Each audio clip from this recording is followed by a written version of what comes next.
ఈ పాయింట్స్ మనము నోట్ చేయొచ్చు. ఓకే, 4 మెట్లు ఉన్నాయి. ఓకే, సువార్థీకరణ సేవ చేయడానికి లేకపోతే సువార్థీకరణ సేవ ముగించడానికి 4 మెట్లు ఉన్నాయి. ఒక వ్యక్తికి మనము సువార్త చెప్పిన 4 విషయాలు మనము చేయాలి. ఓకే, అదేంటి మనం చూస్తాము. ఫస్ట్ ఏం చేయాలి? వెళ్ళాలి. ఫస్ట్ ఏం చేయాలి? వెళ్ళాలి. Must go.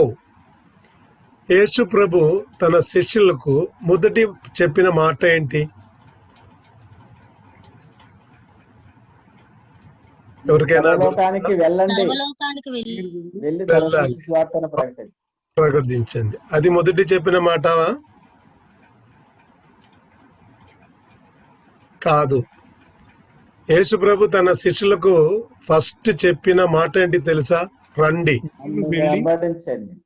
వెంబడించండి, లేకపోతే రండి, వెంబడించండి. తర్వాత చివరి ఏం చెప్పారు వారు? వెళ్ళండి, వెళ్ళండి, వెళ్ళండి. దానికి అర్థం ఏంటి? సువార్త ప్రకటించడానికి వెళ్తావు కదా. ఓకే, మొదటి మాట ఏంటి అంటే మీ రండి, నన్ను వెంబడించండి. లేకపోతే నేను ఒక మాట కూడా చెప్తాను, నన్ను నుండి మీరు నేర్చుకొని తర్వాత మీరేం చేయాలి? వెళ్ళండి. మీ లావణ్య మీ అన్ముట్ చేసి మార్కు సువార్త 3 అధ్యాయము 10. ఓకే, ఒక నిమిషం. మార్కు సువార్త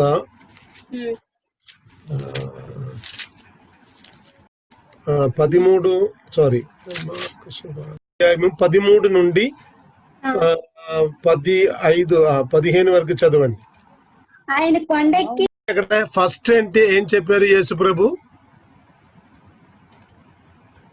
నన్ను నుండి నేర్చుకోవాలి. అవును కదా? కమ్ అండ్ లెర్న్ ఫ్రమ్ మీ. నన్ను వెంబడించిన తర్వాత మీరేం చేయాలి? వెళ్ళి సువార్త ప్రకటించడానికి వారిని అప్పగించారు. అప్పుడు మొదటి అంటే చేయాలంటే వెళ్ళాలి. Okay, we must go. ఇప్పుడు మీకు తెలుసు గో అంటే దానికి 2 స్పెల్లింగ్స్ ఉన్నాయి. జిఓ, అవును కదా? జియో. ఓకే,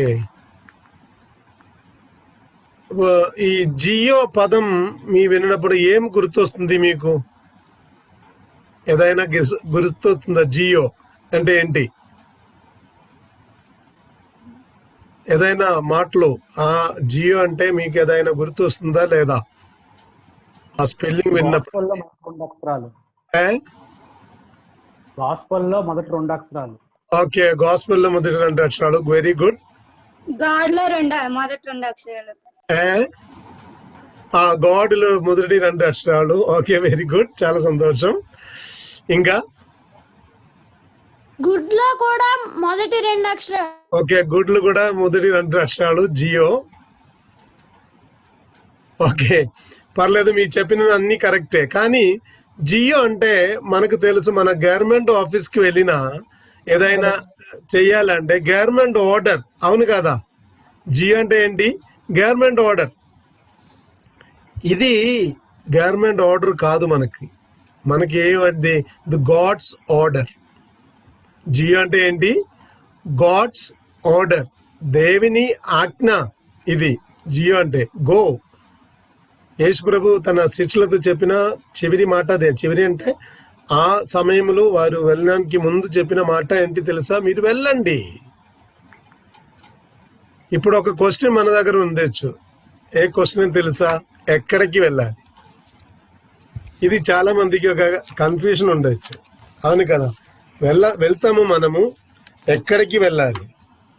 ఒక వాక్యం చదువుతాము మనము. Okay, book of Isaiah. Okay, ఎక్కడికి వెళ్తాము? Where will go? రోమర్ 15:20 ఎవరైనా చదవండి. ఇక్కడ ఒక మాట చెప్తున్నారు.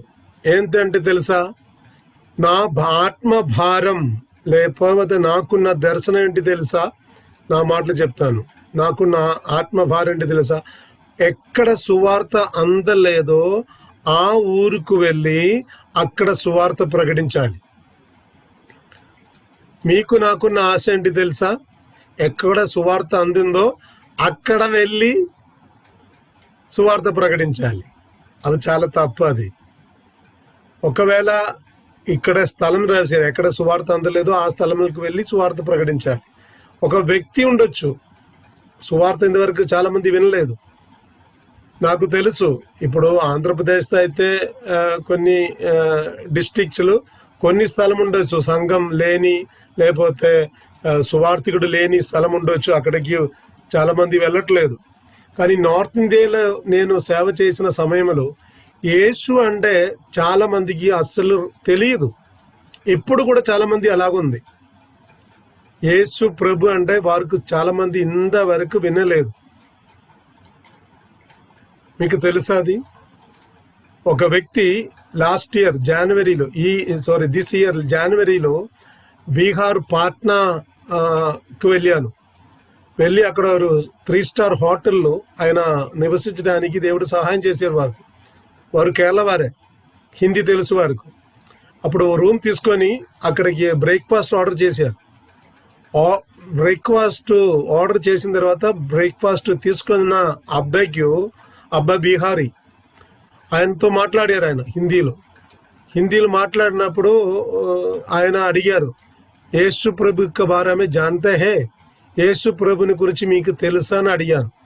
ఆయన కొంచెం సేపు అక్కడ ఆగి సార్ మీ రూమ్ నంబర్ చెప్పినా నేను వెళ్ళి పిలుస్తానని చెప్పారంట. చూడండి, మీకు యేసు ప్రభుని గురించి తెలుసా అని అడిగినప్పుడు ఆ పేరు ఇంతవరకు వారు వినలేదు. అప్పుడు వారికి అర్థమైందని తెలుసా, ఈ హోటల్లో ఏదో రూములు వారు ఉండొచ్చు, వారి ఫ్రెండ్ ఉండొచ్చు, మీ రూమ్ నంబర్ చెప్పినా నేను వెళ్ళి పిలిచి వస్తానని చెప్పాను. అలాగున్న ప్రజలు మన దేశంలో ఉంది, భారతదేశంలో ఉంది. బీహార్, రాజస్థాన్, గుజరాత్, పంజాబ్, జార్ఖండ్, మధ్యప్రదేశ్, ఛత్తీస్గఢ్, ఒరిస్సా, వెస్ట్ బెంగాల్, ఈ హిమాచల్ ప్రదేశ్, జమ్మూ అండ్ కాశ్మీర్, ఈ ప్రాంతంలో క్రైస్తవులు చాలా తక్కువ. ఇంతవరకు వారు వినలేదు. అప్పుడు పౌలు ఇక్కడ రాసినండి తెలుసా, నా ఆశ, నా లక్ష్యము, నా దర్శనము ఎక్కడ సువార్త అందలేదో ఆ ఊరికి వెళ్ళి సువార్త ప్రకటించాలి. ఒక్క మాట నేను అడిగి నెక్స్ట్ వాక్యం చదువుతాము. రోమర్ 15:20 చదువునకి ఒక్క మాట, మీ ఆశ ఏంటి? ఇప్పుడు సువార్త క్లాసులు మీ పాల్గొన్నారు. సువార్త ఎలాగ చెప్పాలంటే మీకు తెలుసు. 5 విషయాలు క్రమంగా సువార్త చెప్పడానికి నేను బోధించాను మీకు. ఇప్పుడు మీ ఆశ ఏంటి? మీ దర్శనం ఏంటి? మీ లక్ష్యం ఏంటి? ఒకసారి అమ్మ లావణ్య 15:20 మార్కు 15:20 చదవండి. మాట ఇది ఏ మాట అని తెలుసా? నేను మిగిలిన ఊరుకు వెళ్ళి, ఇది వివరించడానికి నాకు టైం లేదు, దాన్ని బట్టి నేను ఆ మాట ఒకటి చెప్పి ముందుకెళ్తున్నాను. నేను ఏం చేయాలి? మిగిలిన గ్రామానికి వెళ్ళాలి. అప్పుడు యేసుప్రభు ఆశ ఏంటి తెలుసా? ఎక్కడ సువార్త అందిందో అక్కడికి వెళ్ళడానికి వారికి ఇష్టం లేదు. కఫర్నహూములో ప్రజలు ఎదురు చూస్తున్నారు, మీరు రండి అక్కడ సేవ చేయండి. అప్పుడు యేసుప్రభు ఏం చెప్పారండి తెలుసా? ఇప్పుడు కుదరదు, మనము తప్పకుండా వేరే ఊరికి వెళ్ళాలి. నేను ఇంకొక మాట అడుగుతాను. చాలా ఊరున్నాయి, మీ శ్రీకాకుళం డిస్టిక్, మీ ఏదైనా ఏ ప్రదేశమైనా చాలా ఊరులు ఉన్నాయి. 6 lakhs villages are in India. ఇంతవరకు 5 lakhs విలేజెస్లో కూడా ఒక సంఘం లేని ఇండియా. మీ ఆశ ఏంటి? మీ లక్ష్యం ఏంటి? మీ దర్శనం ఏంటి? ఎక్కడికి వెళ్ళాలి? సువార్త అందిన ఊర్లకు వెళ్ళి అక్కడ ఇంకొక సంఘం కట్టడానికి ప్రయత్నం చేస్తున్నారా? ఇప్పుడు నాకు తెలుసు, ఒక ఊర్లో 3-4 సంఘాలు ఉండొచ్చు. ఒక ఊర్లో 4 కులం ఉండొచ్చు. 4 కులానికి ఒక సంఘం ఉండొచ్చు. కానీ పక్కన ఒక విలేజ్ 5 కిలోమీటర్ దూరంగా, 10 కిలోమీటర్ దూరంగా, అక్కడ ఎవరు వెళ్ళి సువార్త ప్రకటించట్లేదు. అక్కడ సంఘం లేదు, అక్కడ ఒక క్రైస్తవుడు లేదు. అక్కడికి వెళ్ళి సువార్త ప్రయోజనానికి మీకు దర్శనం అవసరం. మీ ప్రార్థన చేయాలి, దేవుడా ఒక 5 విలేజ్ చూపించండి నాకు, ఎక్కడ సువార్త అందలేదో ఆ ఊరిని చూపించండి. ఒక్క నెల మీరు ప్రార్థన చేయండి ఆ ఊరి కొరకు, పేరు రాసి అక్కడ ఎన్ని విలేజెస్ ఎన్ని గ్రహాలు ఉన్నాయి, వారు ఏ ప్రజలు అక్కడ నివసిస్తున్నారో అన్ని రాసి పెట్టి వారి కొరకు ఒక్క నెల ప్రార్థన చేయండి. దేవుడు మీకు సహాయం చేస్తారు అక్కడికి వెళ్ళి సువార్త ప్రకటించడానికి. ఎక్కడికి వెళ్ళాలి? సందేహం ఏమి లేదు. ఎక్కడికి వెళ్ళాలి? సువార్త ఎక్కడ అందలేదో అక్కడికి వెళ్ళాలి. ఎలాగ వెళ్ళాలి? How we need to go? దర్శనం ద్వారా వెళ్ళాలి. ఒకసారి చదవండి అపోస్తుల కార్యక్రమము 1:8 చదవండి. వచ్చినప్పుడు ఏం చేయాలి? మీరు వెళ్ళి సువార్త ప్రకటించాలి. వెళ్ళి ఏం చేయాలి? సువార్త ప్రకటించాలి. ఇక్కడ ఒక మాట ఉంది, నాకు సాక్షిగా చేయండి. మీరు తప్పకుండా వెళ్ళి సువార్త ప్రకటించాలి. ఓకే, ఎక్కడికి వెళ్ళాలి? ఎలాగ వెళ్ళాలి? పరిశుద్ధాత్మ శక్తితో వెళ్ళండి. మనము తప్పకుండా ఈ లక్ష్యంతో వెళ్తాము. ఓకే, లూకా సువార్త చదవడానికి టైం లేదు.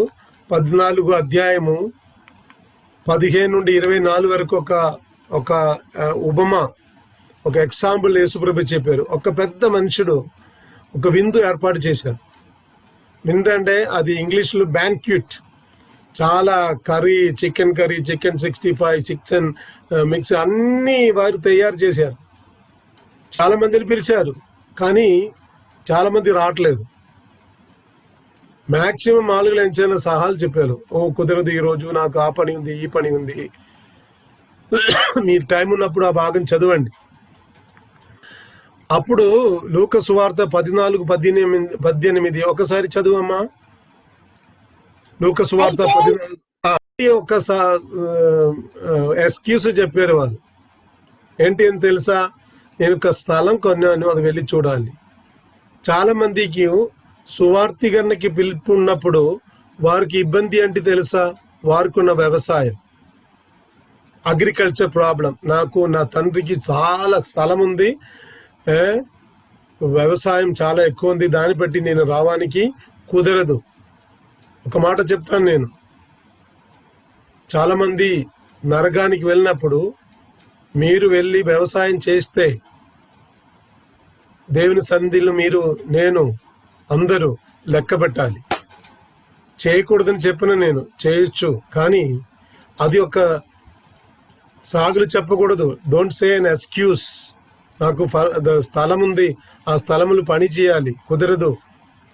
దానికంటే ఎక్కువ ప్రాముఖ్యమైనది సువార్త ప్రకటించడం. సెకండ్ వ్యక్తి ఏం చెప్పారంటే 14:19 మరి ఒకడు అంటే నాకు ఒక బిజినెస్ ఉంది, నా ఆటంకం నాకు సువార్తీకరణ సేవ వెళ్ళడానికి చాలా ఆశ ఉంది, కానీ నాకు ఒక బిజినెస్ ఉంది, షాప్ ఉంది. ఆ షాపు నాకు ఒక ఆటంకంగా ఉంది. ఓకే, షాపు మీరు ఆటంకంగా షాపు ఉందంటే చాలా మంచిది, కానీ మీకు టైం ఉన్నప్పుడు మీరు ఏం చేయాలి?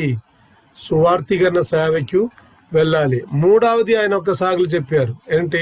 లూకా సువార్త 14:20 మరి ఒకడు ఎవరిని వివాహం చేశారంటే స్త్రీని వివాహం చేశారు. అవును కాదా?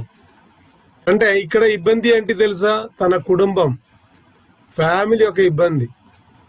3 ఇబ్బంది ఇక్కడ చెప్పారు వారు. బ్యాన్క్యూటివ్, అక్కడ విందుకు రావడానికి వారు చెప్పిన 3 ఎక్స్క్యూసెస్, సాగులేంటి తెలుసా? మొదటి, నాకు వ్యవసాయం ఉంది, దాని ఇబ్బంది. తర్వాత నాకు బిజినెస్ ఉంది, రావడానికి వీల్లేదు. నా కుటుంబం ఉంది, దాని నిమిత్తమై రావడానికి వీల్లేదు. మనము సువార్తీకరణకి దేవుడు పిలిచినప్పుడు ఇలాగున్న సాగులు చెప్పకూడదు. టైం ఉన్నప్పుడు మనము వెళ్ళి సువార్త తప్పకుండా ప్రకటించాలి, వెళ్ళాలి. నేను సువార్తీకరణ సేవకి వచ్చిన టైంలో నాకు ఏ భాష తెలియదు. నిజం చెప్పాలండి, ఒక్క భాష నాకు తెలుసు, నా మాతృభాష మలయాళం తెలుసు. ఇంగ్లీష్ మాట్లాడడానికి నాకు అస్సలు రాదు. ఇంగ్లీష్ చదవడానికి తర్వాత రాయడానికి తెలుసు, కానీ మాట్లాడడానికి అస్సలు తెలియదు. కానీ నేను నా జీవితము దేవుని సన్నిధిలో చేతులు అప్పగించి ప్రార్థించాను. దేవుడా, నాకు సువార్తీకరణ విషయం, బైబిల్ సంబంధమైన విషయం ఏం తెలియదు, కానీ మీరు నన్ను పిలిచిన ప్రకారంగా నేను నిన్ను వెంబడిస్తాను. మీరే నాకు సహాయం చేయాలి. 20 వయసు ఉన్నప్పుడు నేను నా ఊరిని వదిలేసి సువార్తీకరణ సేవ నిమిత్తమై వెళ్ళాను. భారతదేశంలో 27 రాష్ట్రాలు విసిట్ చేసి అక్కడ సువార్త ప్రకటించడానికి దేవుడు సహాయం చేశారు. ఇంకొకటి ఉన్నాయి, అరుణాచల్ ప్రదేశ్ వెళ్ళలేదు. నేను చిత్తం అయితే వెళ్తాను. నేను ఎందుకు చెప్పానంటే, నా సమర్పణ, నా జీవితము దేవుని సన్నిధిలో సమర్పించిన తర్వాత దేవుడు నన్ను వాడాను. నేను చెప్పారు కదా, నాకు ఈ ఒక్క భాష తెలుసు. ఇప్పుడు దేవుని కృప నా మీదే ఉంది. 6 భాషలు మాట్లాడడానికి దేవుడు సహాయం చేశారు.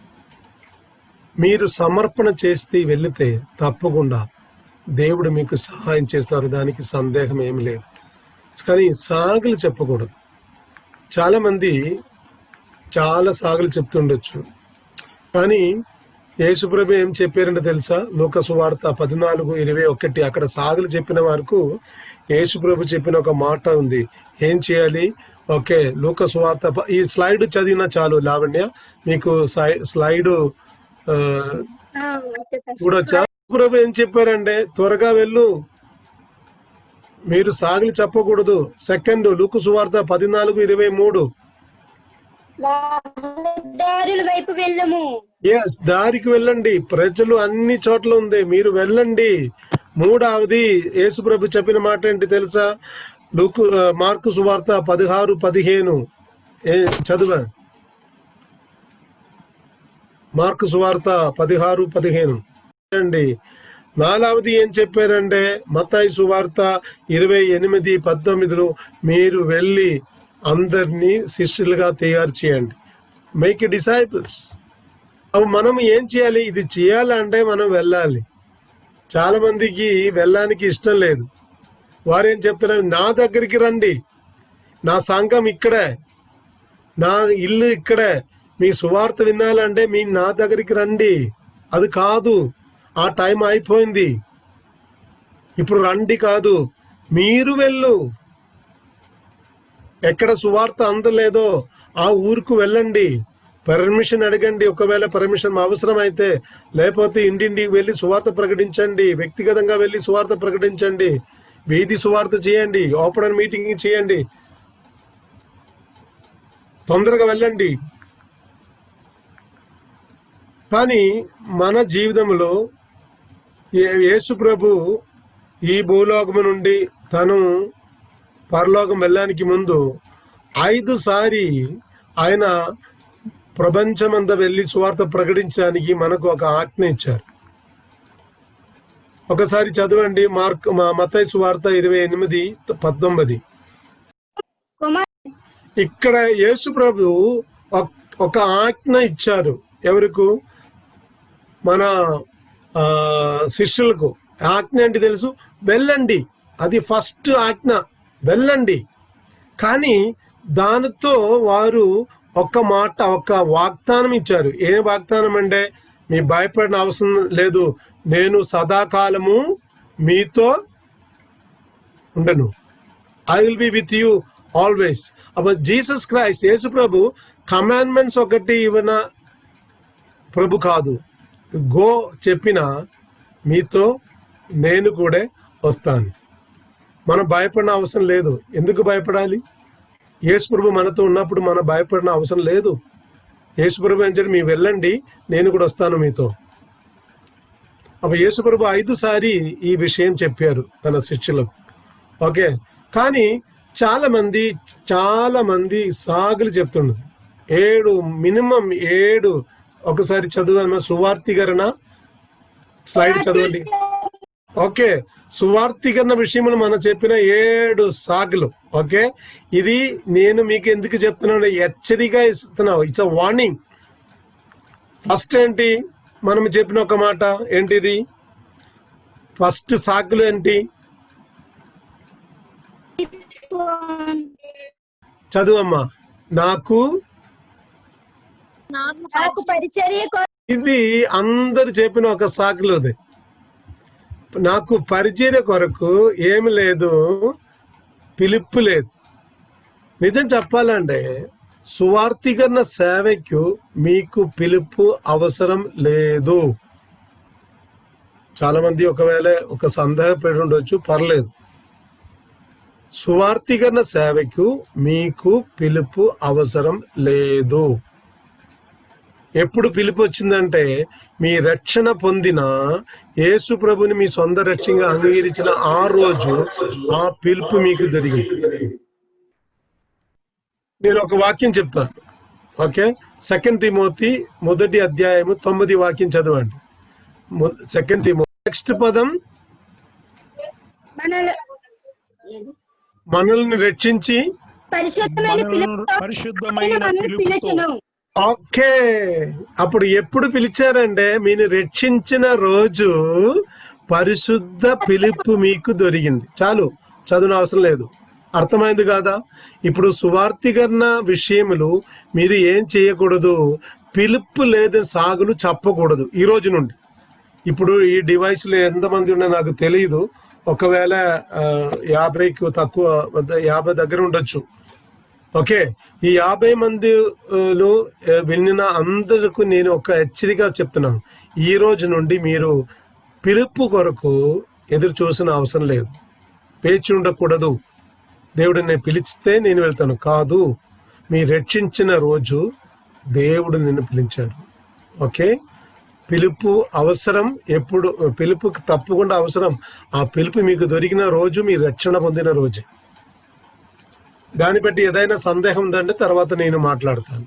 ఓకే, మొదటి సాగులు ఏం చెప్తుందంటే నాకు పిలుపు లేదు, ఈ రోజు నుండి అది మనము చెయ్యకూడదు. సెకండ్ ఏంటి, సమయం లేదు. 16 సమయం లేదు. కానీ అందరికి సమయం ఉంది, అవును కదా? సమయం పాటించడానికి మనం నేర్చుకోవాలి, అది ప్రాముఖ్యం. ఇప్పుడు మీకు 24 అవర్స్ ఉంది, నాకు కూడా 24 అవర్స్ ఉంది. ప్రధానమంత్రి మోదీజీకి కూడా 24 గంటలు ఉంది. మీ సిటీలో ఉన్న యాజకుని కూడా ఏముంది, 24 గంటలు ఉంది. కానీ అది ఎలాగ మనము వాడుతున్నామో అది ప్రాముఖ్యం. సమయం లేదు అని చెప్పకూడదు, సమయానికి విలువ మనం ఇవ్వాలి.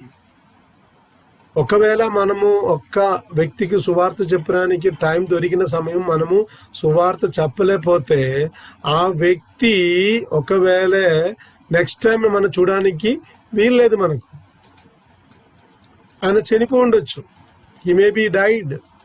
కానీ మనకు దొరికిన సమయం మనం చేయకూడదు, వేస్ట్ చేయకూడదు. నేను ఒక క్రిస్టియన్ షిప్లో 1 సంవత్సరం సేవ చేశాను. అక్కడ చాలా స్ట్రిక్ట్ అంటే చాలా స్ట్రిక్ట్.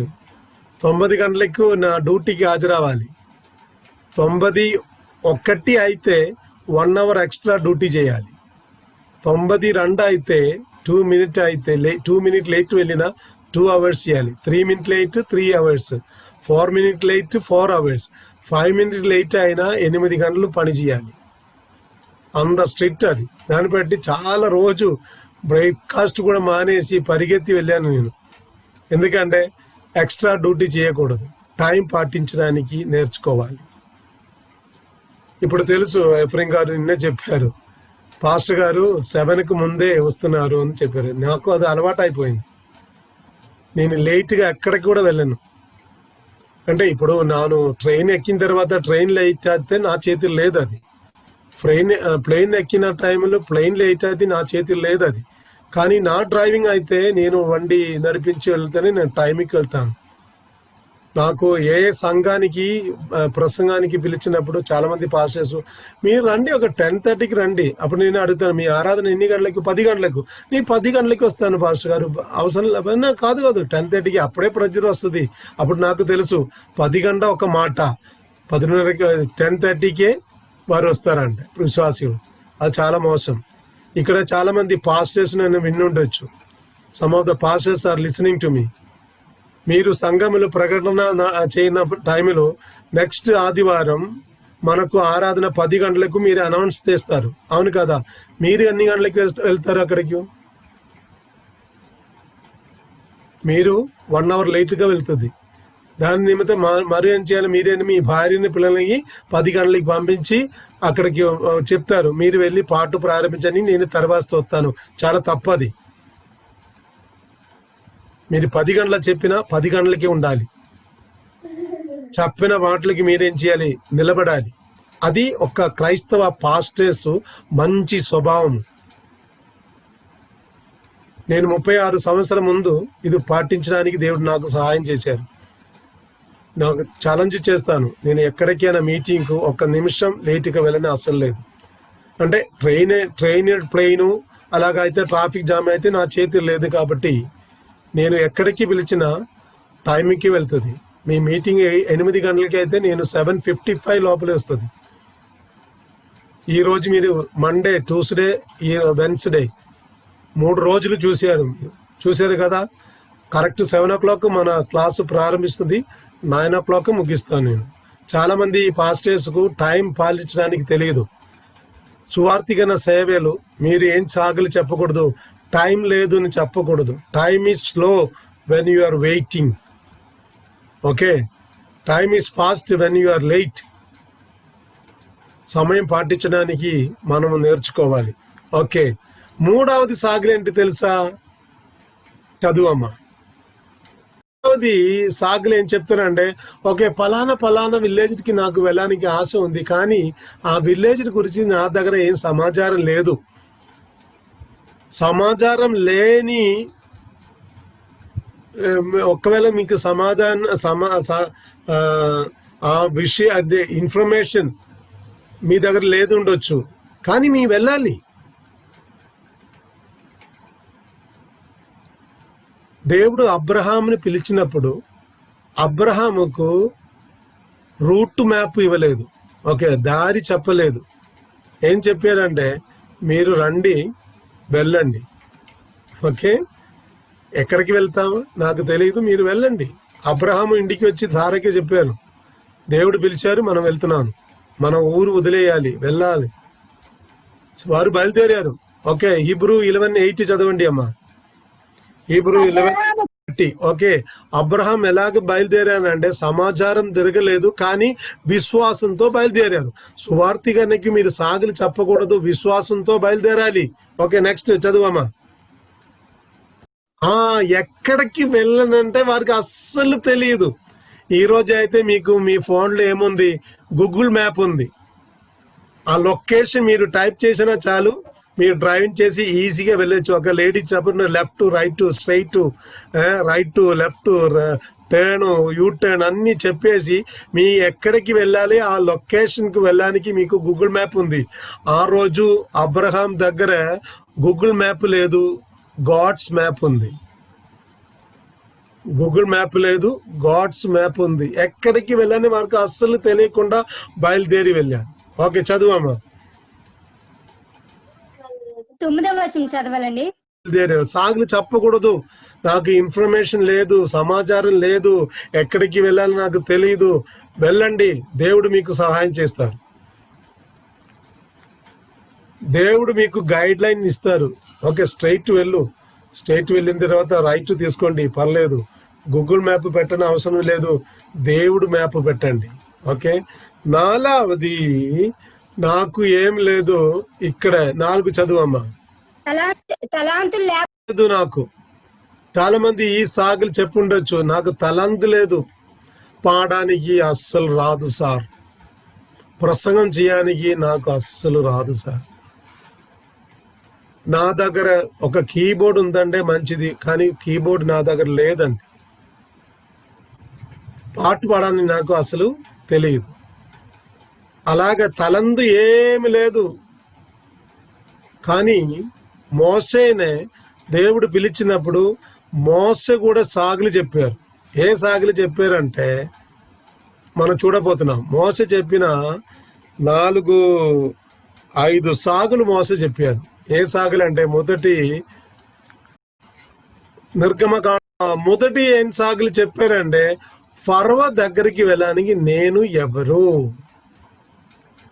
చూడండి, ఈ ఫరో ప్యాలెస్లు అనంతపురములో వారు పుట్టి పెరిగారు.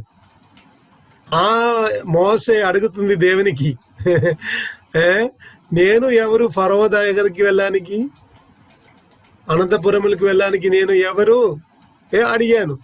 చాలా మంది ఇలాగే అడుగుండొచ్చు, దేవుడా నేనెవరు, నా కులం చాలా తక్కువ ఉన్నది, నాకు ఎడ్యుకేషన్ లేదు, విద్య లేదు నాకు, దేవుడా నేను ఎవరు వెళ్ళడానికి. కాదు ప్రియమైన దేవుని ప్రజలారా, దేవునికి అవసరం నాట్ క్వాలిఫైడ్ పీపుల్, యోగ్యత ఉన్న వ్యక్తి కాదు, అర్హత లేని వారిని దేవుడు వాడుతుంది. దానికి ఉదాహరణ నేనే. ఏ అర్హత లేదు నాకు, ఏ తలందు లేదు, ఇప్పుడు కూడా పాడడానికి నాకు అస్సలు రాదు. కానీ నేను దేవుని సన్నిధిలో నా జీవితం సమర్పించినప్పుడు నాకు అవసరమైన టాలెంట్స్, భాష నేర్చుకోవడానికి టాలెంట్ ఇచ్చారు, ప్రసంగం చేయడానికి దేవుడు నాకు సహాయం చేశారు, ప్రయాణం చేయడానికి శరీరంలో శక్తి ఇచ్చారు దేవుడు. నాకు ఏది అవసరమైతే అది దేవుడు ఇచ్చారు. ఇంకా బి పాయింట్ నిర్గమకాండము 3:13 ఇంకొక మాట, ఇదొక సాగులు చెప్పారు మోసే. వారితో ఏం చెప్పాలి? ఇప్పుడు ఈ సాగులు మీకు చెప్పడానికి వీల్లేదు. ఎందుకంటే తెలుసా, సువార్త చెప్పడానికి మీకు స్పష్టంగా మీకు అర్థమైన రీతిలో నేను చెప్పాను. 5 పాయింట్, దేవుడు, మానవుడు, పాపము, యేసు, న్యాయ తీర్పు. ఇప్పుడు చెప్పడానికి మీకు తెలుసు, మీ సాగులు చెప్పకూడదు. 3వది నిర్గమకాండము 4:1, ఇంకొకటి సాగులు మనం చెప్తాను, నేను పలానా ఊరుకు వెళ్తాను, కానీ వారు నమ్మలేకపోతే అది మన మనసులో ఒక బ్యాడ్ ఫీలింగ్, అంటే ఒక వైరస్గా పెట్టారు. ఆ ఊరు పలానా ఊరు అంటే అక్కడికి వెళ్ళినా చాలా ఏ అవసరం లేదు, వారు నమ్మట్లేదు, ఎన్నిసార్లు నేను వెళ్ళాను నమ్మట్లేదు. కానీ మోసే కూడా ఇలాగ ఒక సాగులు చెప్పారు, నేను వెళ్ళిన వారు నమ్మట్లేదు, కానీ దేవుడు చెప్పారు, వారు మీరు వెళ్ళు, మీతో నేను ఉన్నాను, మీరు మాట్లాడడానికి నేనే మీకు శక్తి ఇస్తాను. వెళ్ళి వారు అందరూ నమ్మారు. They all believed. మోసే చెప్పిన ప్రకారంగా అన్ని విషయాలు వారు చేసి అక్కడ నుంచి ఈజిప్ట్ నుండి బయలుదేరి వచ్చారు వారు. 5వది చెప్పాలంటే నాకు మాట్లాడడానికి అస్సలు తెలియదు. నేను కూడా అలాగున్న ఒక వ్యక్తి. ఒక సాక్ష్యం, ఒక సంఘంలో సాక్ష్యం చెప్పడానికి పాస్టర్ గారు 10 నిమిషాలు ఇచ్చారు నాకు, కానీ 5 నిమిషాల్లో అన్నీ అయిపోయింది. ఆ రోజు నేను ఒక నిర్ణయం తీసుకొని, ఇది నా పని కాదు, కుదరదు అయ్యా, ఇంటికి వెళ్తాను. నా బాక్స్ మొత్తం ప్యాక్ చేశాను. ఈ సువార్థికన సేవ, ప్రసంగం చేయడం, సాక్ష్యం చెప్పడం, పాట పాడడం నాకు తలందు ఏం లేదు, నేను బయలుదేరి వెళ్తాను ఇంటికి. అది చాలు, ఇది లాస్ట్ డే, ఇది చివరి దినం నా జీవితంలో. ఇంటికి వెళ్ళాలి. ఆ రోజు నాకు 35 రూపాయలు కావాలి నా ఇంటికి వెళ్ళడానికి. కానీ ఆ లీడర్ ఒక మాట చెప్పాను, మోసే ఇలాగ చెప్పారు దేవునికి, దేవుడా నాకు మాట్లాడడానికి తెలియదు, కానీ దేవుడు వారికి మాట్లాడడానికి శక్తి ఇచ్చారు. 6 లక్షల మందిని ఆ ఈజిప్ట్ నుండి విడిపించడానికి దేవుడు వారికి అవసరమైన మాటలు ఇచ్చారు. చూడండి, 40 సంవత్సరం వారు ఎక్కడ జీవించారు? ఎవరన్నా చెప్పగలరా? 40 సంవత్సరం, తన పుట్టిన రోజు నుండి 40 సంవత్సరం ఎక్కడ వారు చదివారు? ఎక్కడ నుంచి విద్య జరిగింది? ఐఎమ్ షూర్, అవును కదా? ఇప్పుడు మన రాష్ట్రపతి పిల్లలు మొత్తం వారు ఇంగ్లాండ్లో, అక్కడ ఆస్ట్రేలియాలో, న్యూజిలాండ్ చదువు ఉండొచ్చు, కానీ వారు రాష్ట్రపతి కాబట్టి. అప్పుడు ఇక్కడ మోసే ఆ ఇండిలో పెరిగినప్పుడు వారికి మంచి విద్య ఇచ్చారు, మాట్లాడడానికి గిటారు, కీబోర్డు అన్ని. తర్వాత 40 సంవత్సరాలు ఎక్కడ వెళ్ళారు వారు? మేకలు దగ్గరికి వెళ్ళారు. ఎవరు లేదు మాట్లాడడానికి. మేకలతో ఎలాగ మాట్లాడాలి? ఒకవేళ మాట్లాడినా వారికి ఏం అర్థమవుతుంది? 40 సంవత్సరం వారు మాట్లాడకుండా, వారు మాట్లాడడానికి ఉన్న శక్తి పోయిండొచ్చు. అదే చెప్పారు, నాకు మాట్లాడడానికి అసలు రాదు. కానీ దేవుడు ఏం చెప్పారు? రండి, మాట్లాడని నేనే సహాయం చేస్తాను. ప్రియ ప్రజలారా, దైవజనమ, మన విశ్వాసిలో నేను ఒక్క మాట చెప్తాను, ఇలాగున్న సాగులు మీరు చెప్పకూడదు. మాట్లాడడానికి నాకు తెలియదు, సాక్ష్యం చెప్పడానికి నాకు తెలియదు. నిర్గమకాండము 4:13 ఎవరైనా పాంబు. మన దేవునికి సహాయం చేయని అవసరం లేదు. దేవునికి తెలుసు ఎవరిని ఎక్కడికి ఎప్పుడు ఏ రోజు పంపించాలంటే దేవునికి తెలుసు. మన చెప్పని అవసరం లేదు. చాలా మంది దేవునికి సహాయం చేస్తారండి. నేను కాదు దేవుడా, వేరే వారిని పంపి. కుదరదు. దేవునికి అవసరం నీవే. You are needed for God. నేను స్వార్థిగా సేవకు బయలుదేరినప్పుడు నా దగ్గర పాస్పోర్ట్ లేదు. పాస్పోర్ట్ అంతవరకు చూడలేదు నేను, నిజం చెప్పాలంటే. కానీ నా తమ్ముడుకు పాస్పోర్ట్ ఉంది. అంటే నేను వచ్చిన తర్వాత వారు పాస్పోర్ట్ తీసుకొని వేరే గల్ఫ్ స్థలంకి వెళ్ళడానికి వారు ప్రయత్నం చేశారు. కానీ నాకు పాస్పోర్ట్ లేదు ఆ రోజు కూడా.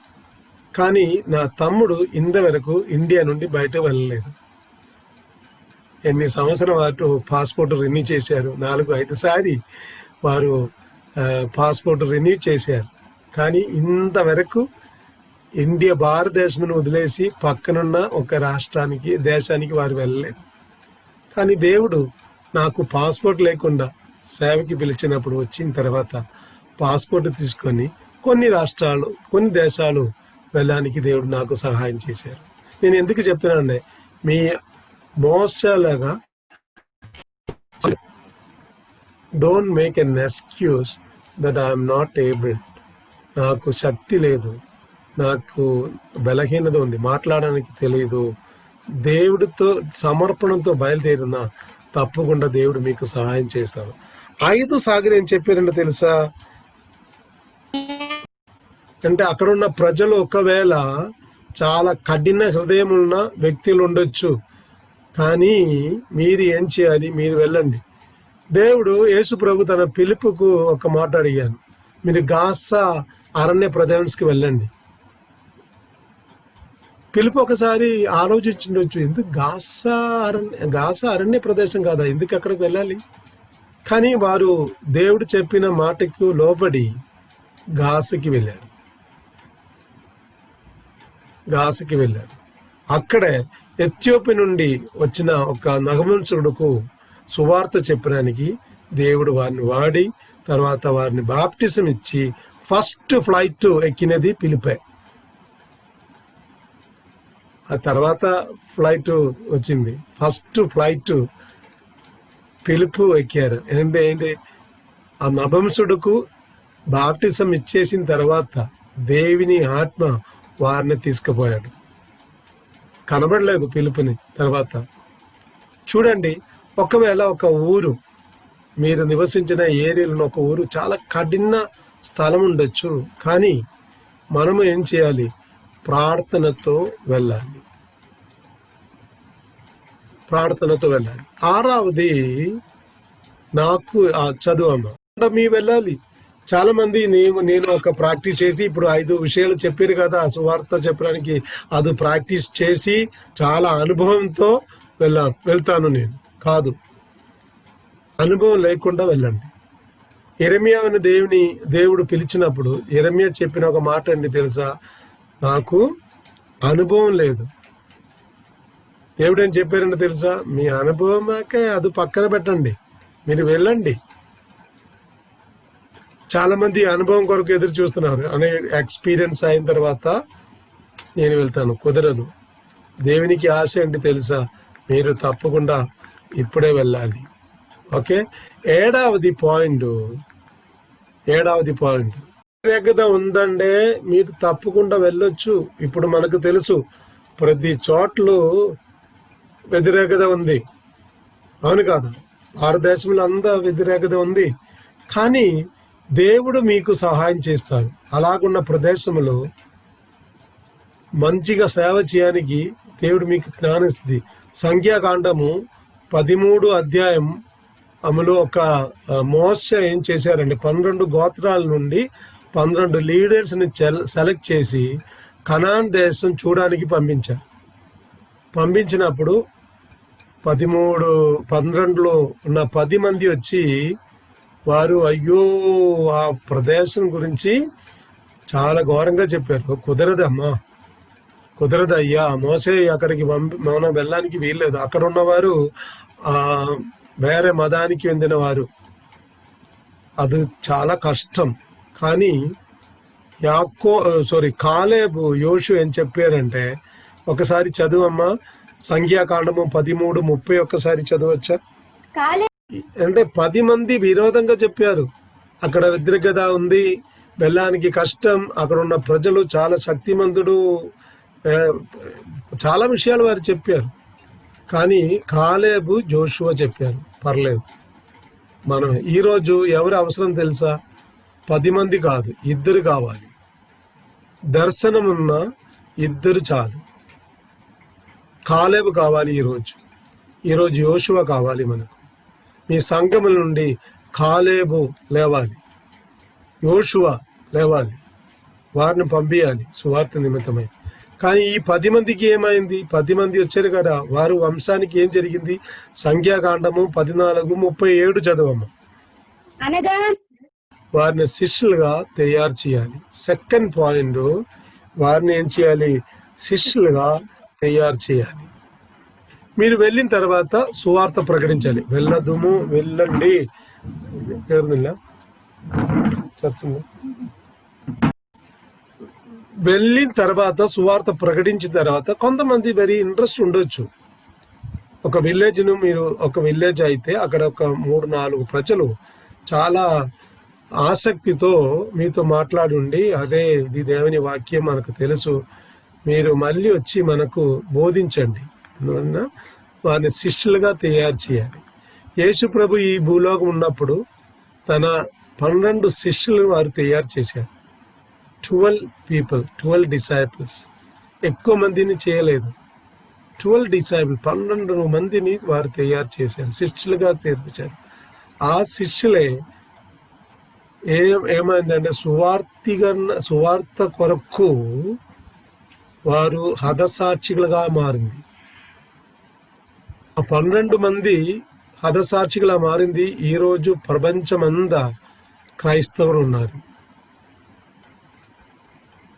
అప్పుడు మనం ఏం చేయాలి? శిష్యులుగా తయారు చేయాలి. అక్కడికి వెళ్ళి వారిని శిష్యులుగా తయారు చేయాలి. అది సువార్తీకరణ విషయంలో ప్రాముఖ్యమైన ఒక మాట. అదంటే ప్రజల్ని శిష్యులుగా తయారు చేయాలి. ఎలాగ తయారు చేయాలి? ఒకసారి చదువమ్మా. ఏ పాయింట్? ఎవరిని శిష్యులుగా తయారు? దేవుని సమర్పించిన వ్యక్తుల్ని ఏం చేయాలి? శిష్యులుగా తయారు చేయాలి. ఒకవేళ మీరు వెళ్ళిన విలేజ్లో ఒక వ్యక్తి యేసుప్రభుని సందర్శంగా అంగీకరించితే, వారికి పూర్తిగా దేవుని సమర్పించిన వ్యక్తి అయితే వారిని శిష్యులుగా తయారు చేయాలి. సెకండ్ పాయింట్, బి పాయింట్, దానిలో ఏం చేయాలంటే వారికి ఏం చేయాలి?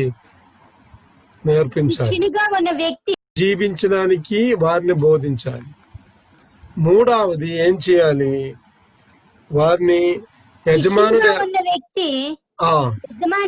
జీవించడానికి ఇష్టపడుతున్నాడా? చూడండి, ఈ విషయం మనము తప్పకుండా నేర్చుకోవాలి. వారిని ఏం చేయాలంటే మేక్ ఏ డిసైపుల్స్, యజమానుగా మార్పించాలి. ఓకే, ఎలాగే వారిని మనము శిష్యులుగా తయారు చేయాలి? మొదటి వారి కొరకు ఏం చేయాలి? ప్రార్థన చేయాలి. Pray for them. ఇప్పుడు ఒక విలేజ్కి వెళ్ళి ఒక 10 మందికి మీరు సువార్త చెప్పితే వారు తప్పకుండా మీరు పేరు అడుగుండొచ్చు, అవును కదా. ఆ 10 మంది పేరు పెట్టి మనము ఏం చేయాలి, ప్రార్థన చేయాలి. తర్వాత వారి ఇంట్రెస్ట్ అయితే ఒక ఇల్లు మనము ఏం చేయొచ్చు, వారిని చిన్న చిన్న విషయాలు బైబిల్ ఉండేది వారిని బోధించాలి. మూడవది ఏం చేయాలంటే వారు సిస్టమేటిక్గా ఆ బైబిల్ చదవడానికి నేర్పించాలి. నిన్న నేను చెప్పాను, సిస్టమేటిక్గా క్రమంగా బైబిల్ చదవడానికి మనము కూడా నేర్చుకోవాలి. నాలుగవది ఏంటి తెలుసా, వారిని ఎలాగ శిక్షలో తీయాలి, వారికి కొన్ని బుక్స్ ఇవ్వండి చదవడానికి. ఐదవది ఏం చేయాలి, వారిని కొన్ని మీటింగ్కు మనం తీసుకుపోవాలి. ఒక శిక్షగా తయారు చేయాలంటే ఏం చేయాలంటే వారికి ఒక ప్రార్థన చేయాలి, వారిని బైబిల్ నుండి చిన్న విషయాలు బోధించాలి. తర్వాత వారికి సిస్టమేటిక్గా క్రమంగా బైబిల్ చదవడానికి నేర్పించుకోవాలి. తర్వాత వారు కొన్ని బుక్స్ ఇవ్వండి చదవడానికి. తర్వాత వారిని ఆత్మీయంగా ఇంకా నడిపించడానికి కూటాలకు తీసుకుపోవాలి. అది వారికి శిష్యుగా తయారు చేయడానికి ఒక మంచి మార్గం. అది ఫస్ట్ ఈ సువార్థీకరణ సేవ చేయాలంటే ఫస్ట్ మనము ఏం చేయాలి, వెళ్ళాలి. సెకండ్ ఏం చేయాలి, వారిని బోధించాలి. మూడవది వారిని శిష్యులుగా తీర్చిన తర్వాత వారిని బోధించాలి. దాని అర్థం మన సంఘానికి వారిని తీసుకురావాలి. ముందు అడగొచ్చు, మీ సంఘానికి రావడానికి ఇష్టం ఉందా లేదా, రావచ్చు. ఇక్కడ వారిని బోధించాలి. ఏం బోధించాలి, యేసు ప్రభు ఈ లోకములు ఉన్నప్పుడు దేవుని వాక్యం బోధించారు. వారు ఎక్కడికి వెళ్ళినా అక్కడ ఏం చేశారంటే వారిని వాక్యం బోధించారు. ఇప్పుడు చాలా మంది వాక్యం కంటే ఎక్కువ స్వస్థత గురించి మాట్లాడతారు. వారు వాక్యం బోధించింది చాలా తక్కువ, కానీ స్వస్థత గురించి మాట్లాడింది చాలా ఎక్కువ. కానీ మనం ఏం చేయాలంటే వారిని వాక్యం బోధించాలి. ఒకసారి మీరు చదవండి మత్తయి సువార్త 4:4. ఖర్చు వెళ్ళడుతున్నారు. మత్తయి సువార్త 4:4. ఆయన ఏం చేశారు, అక్కడ వాక్యం బోధించారు. అక్కడ స్వస్థత చేయలేదు. స్వస్థత కూటం కాదు, అది వాక్యం బోధించిన కూటము. ఇప్పుడు మన సంఘాల్లో కాదు, మన టీవీ ప్రోగ్రామ్స్లో, తర్వాత పెద్ద పెద్ద మహాసభలు పెట్టినప్పుడు వాక్యం కంటే ఎక్కువ ఏంటి, స్వస్థత. దానికి తప్పేం లేదు. స్వస్థత వరం ఉన్నవారు స్వస్థత కార్యాలు చేయండి, పర్లేదు, తప్పేం లేదు. నేను దానికి విరోధంగా లేదు. కానీ ప్రజలకు అవసరం ఏంటి తెలుసా, ఆత్మశక్తి. They need spiritual food. ఆత్మీయంగా వారికి భోజనం కావాలి. అపోస్తల కార్యం టైం లేదు మనకు చదవడానికి. అపోస్తల కార్యము 18:27, 28లో ఇలాగ చెప్పినది, వారికి యేసు ప్రభు మానవ పాపం కొరకు చనిపోయారని వారిని బోధించారు. అపోస్తల కార్యక్రమం 19:8లో ఏముందంటే వారు సినగోలు వెళ్ళి 3 నెలల వారికి వాక్యం బోధించారు.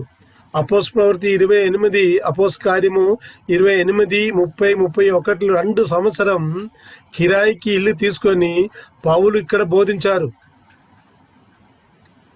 ఈ విషయం మనము గుర్తుపెట్టాలి.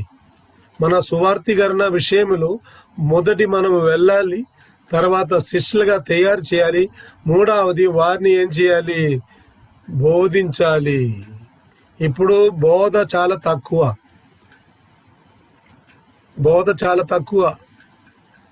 ఇప్పుడు స్వస్థత కొరకే అందరూ వెళ్తున్నారు సంఘానికి. కానీ ఆ రోజు ప్రథమ సంఘము ఏం చేశారంటే వారిని వాక్యం బోధించారు. ప్రజలకు, శిష్యులకు వాక్యం బోధించారు. మీరు అపోస్తల కార్యక్రమం మీరు చదవండి. ప్రతి చోట్ల శిష్యులు వెళ్ళినప్పుడు స్వస్థత వారు ఇచ్చారు, కానీ దానికంటే వారు వాక్యం బోధించడానికి సమయం తీసుకున్నారు. తర్వాత ఏం చేయాలి, వారికి బాప్టిజం ఇవ్వాలి. మీరు మీ సంఘానికి ఒక నిబంధన ఉండొచ్చు, అందరూ బాప్టిజం ఇవ్వడానికి నేను చెప్పను. ఇప్పుడు మీరు వెళ్ళి బెనిమోస్ గారు చెప్పారు కదా, వెళ్ళి వారిని శిష్యులుగా తయారు చేసి తర్వాత వారికి బోధించి వారికి బాప్టిజం అండి. అది కాదు, మీ సంఘములు పాస్ట్ గారు ఉన్నారండి, వారే చేయాలి. అది ఒక్క సంఘానికి దానికి ఒక నిబంధన ఉంది, రూల్స్ ఉంది, అది ప్రకారం చేయాలి. మీరు వెళ్ళి వారికి సువార్త ప్రకటించవచ్చు, వారిని శిష్యులుగా తయారు చేయొచ్చు, వారిని వాక్యం బోధించవచ్చు. కానీ బాప్టిజం విషయము మీరు చేయకూడదు, విశ్వాసికులు చేయకూడదు. పాస్టర్స్ అయితే తప్పకుండా చేయొచ్చు. బాప్టిజం ఇవ్వాలి. ఓకే, అప్పుడు 4 స్టెప్ మనం బోధించాలి. ఏదేంటి బాప్టిజం ఏంటి దానికి బాప్టిజం ఒకసారి చదవండి అమ్మా. వారికి బాప్తిస్మం ఇచ్చుట. ఎస్, వారికి బాప్టిజం ఇచ్చుట. You have to give them a baptism. మాకు తెలుసు సమయం లేదు మన దగ్గరే. అది రోమర్ 6:3-4 బాప్టిజ కార్యం ఎందుకు చేయాలంటే కరెక్ట్ గా రాసి ఉన్నది. ఓకే, బాప్టిజం అన్నది ఒకసారి చదువు అమ్మది. బాప్తిస్మం అనగా యేసు యందు విశ్వాసమును పాప పశ్చాత్తాపమును బహిరంగంగా ప్రకటించుట. బాప్టిజం ఎందుకంటే నేను ఈ రోజు నుండి క్రైస్తవుగా మార్పిస్తున్నారు, లేకపోతే నేను క్రైస్తవుగా మారింది దాని పబ్లిక్ గా ప్రకటించడానికి ఈ బాప్టిజం. రక్షణ అనుభవం లోపల జరిగింది, కానీ బాప్టిజం కార్యక్రమం బయట జరగాలి. రక్షణ అనుభవం ఏం జరిగింది? లోపల జరిగింది. కానీ బాప్టిజం ఎక్కడ జరగాలంటే బయట జరగాలి. చాలా మంది బాప్టిజం అంటే చాలా మంది సందేహం ఉంది వారికి. చదువమ్మా. బాప్టిజం అంటే అది ముంచుటదారు. చాలా సంఘానికి ఇది లేదు, ముంచుట బాప్టిజం లేదు. వారికి వేరే విధానంగా బాప్టిజం ఉంది, అది నేను చూపించబోతున్నాను. ఓకే, ఇక్కడ స్ప్రింక్లింగ్ బాప్టిజం, చిలకటం. అవును కదా, చాలా మంది సంఘానికి ఏముందంటే బాప్టిజం అనేది ఇమర్షనల్ బాప్టిజం కాదు, స్ప్రింక్లింగ్ బాప్టిజం. అది నిజమైన బాప్టిజం కాదు, బైబిల్ ప్రకారంగా అది కరెక్ట్ బాప్టిజం కాదు. చాలా సంఘాలు ఇక్కడ మన దేశంలో లేదు, కానీ బయట ఉన్న సంఘాలలో బాప్టిజం ఇలాగ ఉంది. ఆ బిడ్డను తీసుకొని అక్కడ మోకరించి పెట్టి వాటి మీద ఏం చేస్తుంది, వాటర్ పోస్తున్నది. అది బాప్టిజం కాదు. ఓకే, ఇంకొక బాప్టిజం ఉన్నది, ఏంటిది? స్నానం చేయటం. అది బాప్టిజం కాదు. బాప్టిజం దానికి గ్రీక్ పదం వాడి ఉన్నది, బాప్టిస్మో, ఆ పదం వాడి ఉన్నది. దాని నిమిత్తమై అది ముంచటం. It is a dipping. మనకు తెలుసు, ఈ ట్రైన్లు ప్రయాణం చేసినప్పుడు మనకు టీ దొరుకుతుంది, అవును కదా? ఆ టీ బ్యాగ్ దొరుకుతుంది, టీ బ్యాగ్. ఆ టీ బ్యాగ్ మనం ఏం చేస్తుంది, అది ముంచటం. అది బాప్టిజం. సమానంగా వాడుతుంది, డిప్పింగ్ బాప్టిజం.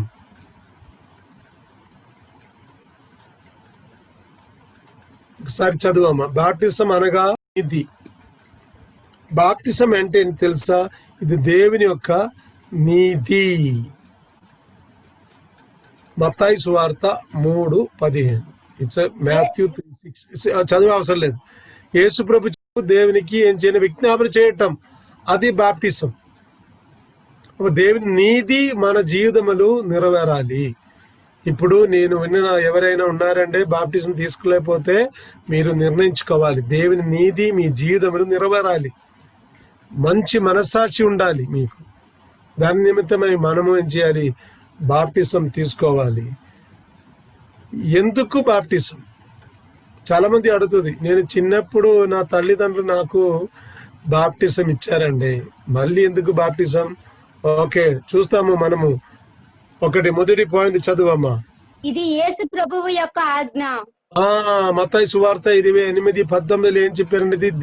యేసు ప్రభు యొక్క ఆజ్ఞ ఇచ్చారు.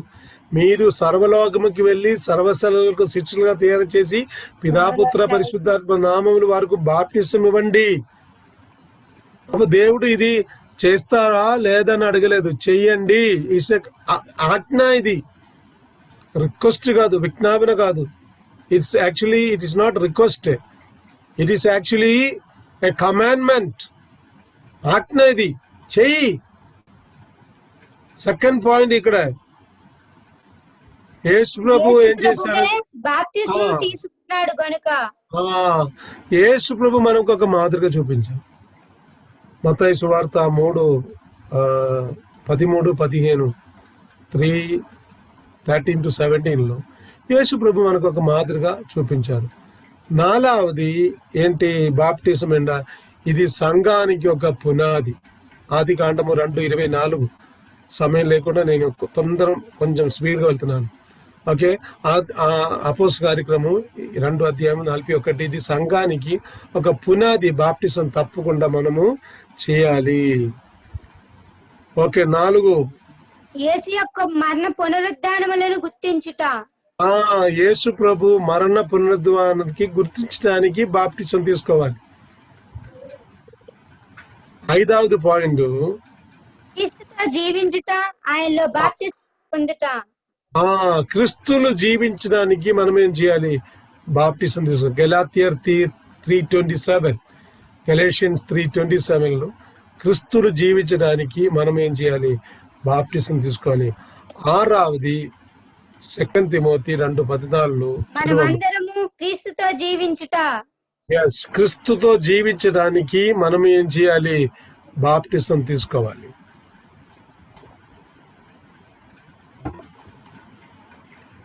మన ప్రియులారా, మీలో ఎవరైనా ఈ రోజు వరకు బాప్టిజం తీసుకోలేకపోతే మీ పాస్టర్తో మాట్లాడండి. తప్పకుండా ఈ కరోనా టైంలో కూడా మీరు బాప్టిజం తీసుకోవచ్చు, పర్లేదు. ఓకే, లాస్ట్ బాప్టిజం గురించి మెథడ్ ఆఫ్ బాప్టిజం చదువు. బాప్తిస్మం ఎలా జరుగును? ఎందుకనగా అక్కడ ఎక్కువ నీళ్లు ఉన్నవి. నీరు ఎక్కువ కావాలి, అవును కదా? బాప్టిజం కొరకు ఏం కావాలి? నీరు ఎక్కువ కావాలి. సెకండ్, దిగారు. ఇద్దరు నీళ్లు దిగారు. అప్పుడు ఒక బాప్టిజం ఇవ్వడానికి, మంచి బాప్టిజం ఇవ్వడానికి నీరు అవసరం. Water is necessary for immersional baptism. 4 విషయాలు సువార్థీకరణ విషయంలో ఈ రోజు మనము నేర్చుకున్నాము. 1, మనం ఏం చేయాలి? వెళ్దాం. సెకండ్, మనం ఏం చేయాలి? వారిని శిష్యులుగా తయారు చేయాలి.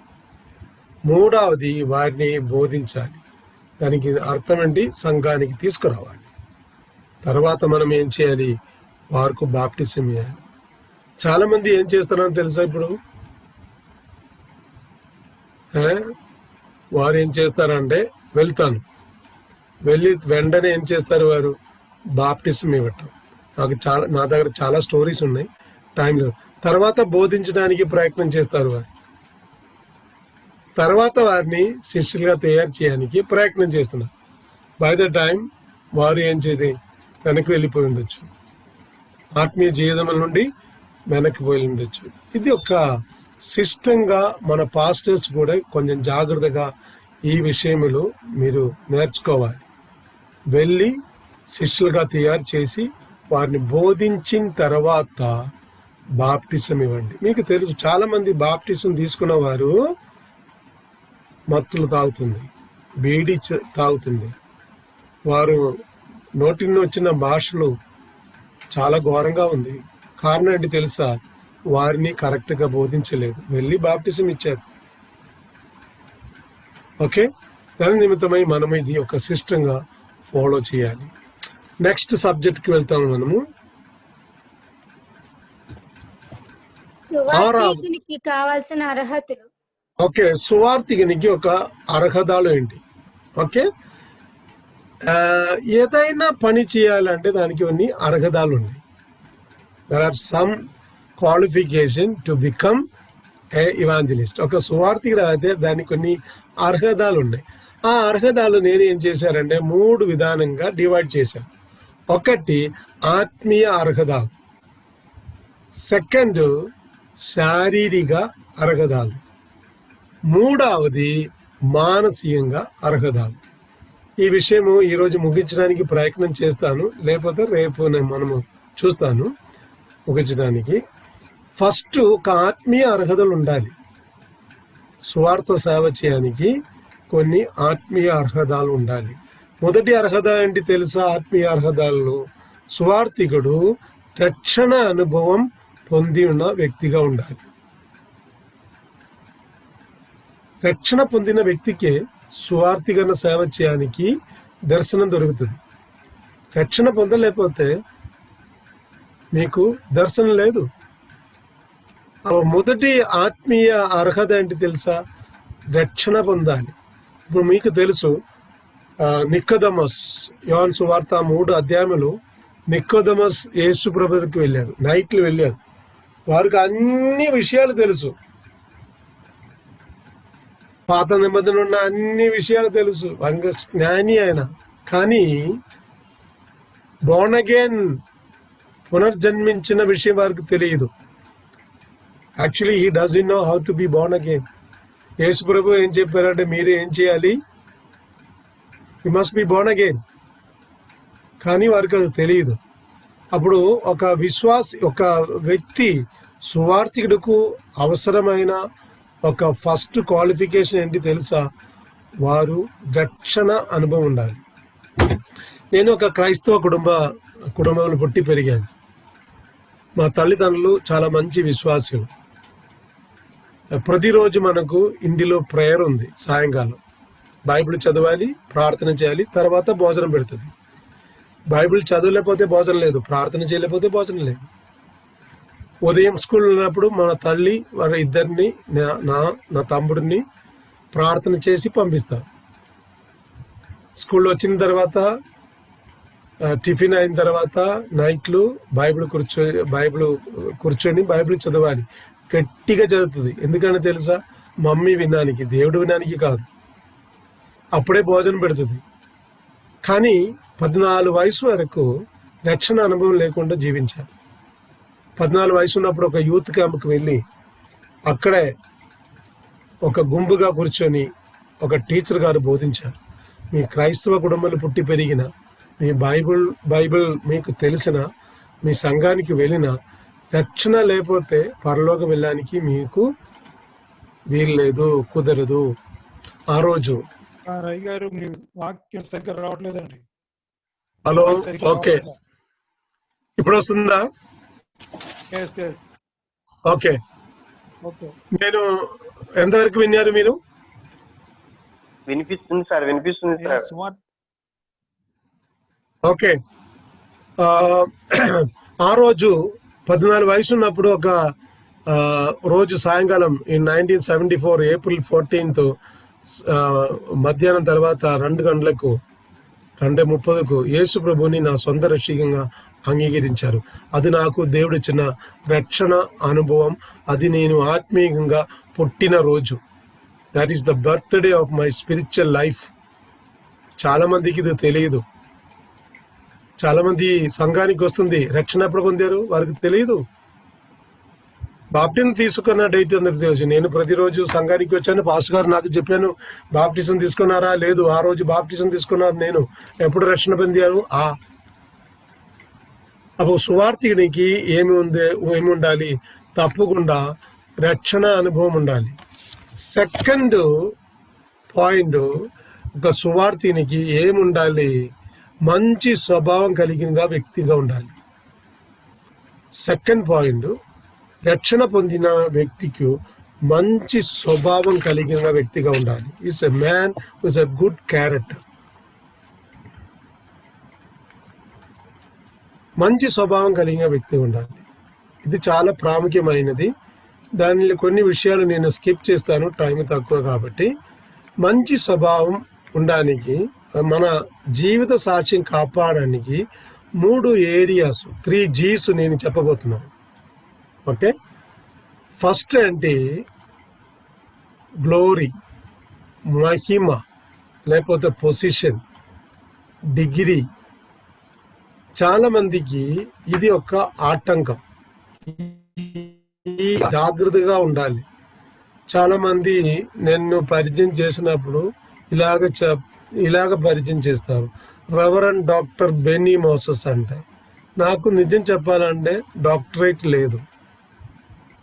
చాలా సంఘానికి వెళ్ళినప్పుడు నాకు ఫ్రీగా డాక్టరేట్ ఇచ్చారు వారు. కానీ ఇది లోపల మనకు గర్వం రావడానికి వీలుంది.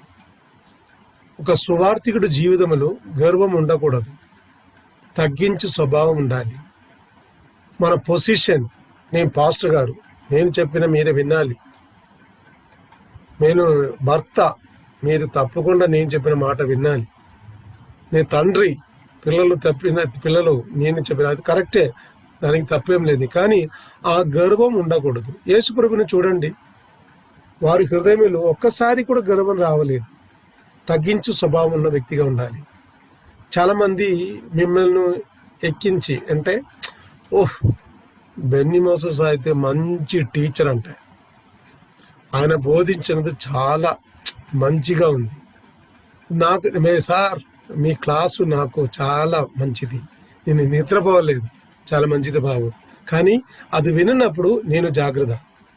సాతానికి మనం ఏం చేయకూడదు, అవసరం ఇవ్వకూడదు. గర్వం రావడానికి ఇది ఒక కారణము. గ్లోరీ, పొజిషన్, మహిమ, మీ పేరు అందరూ వినాలి,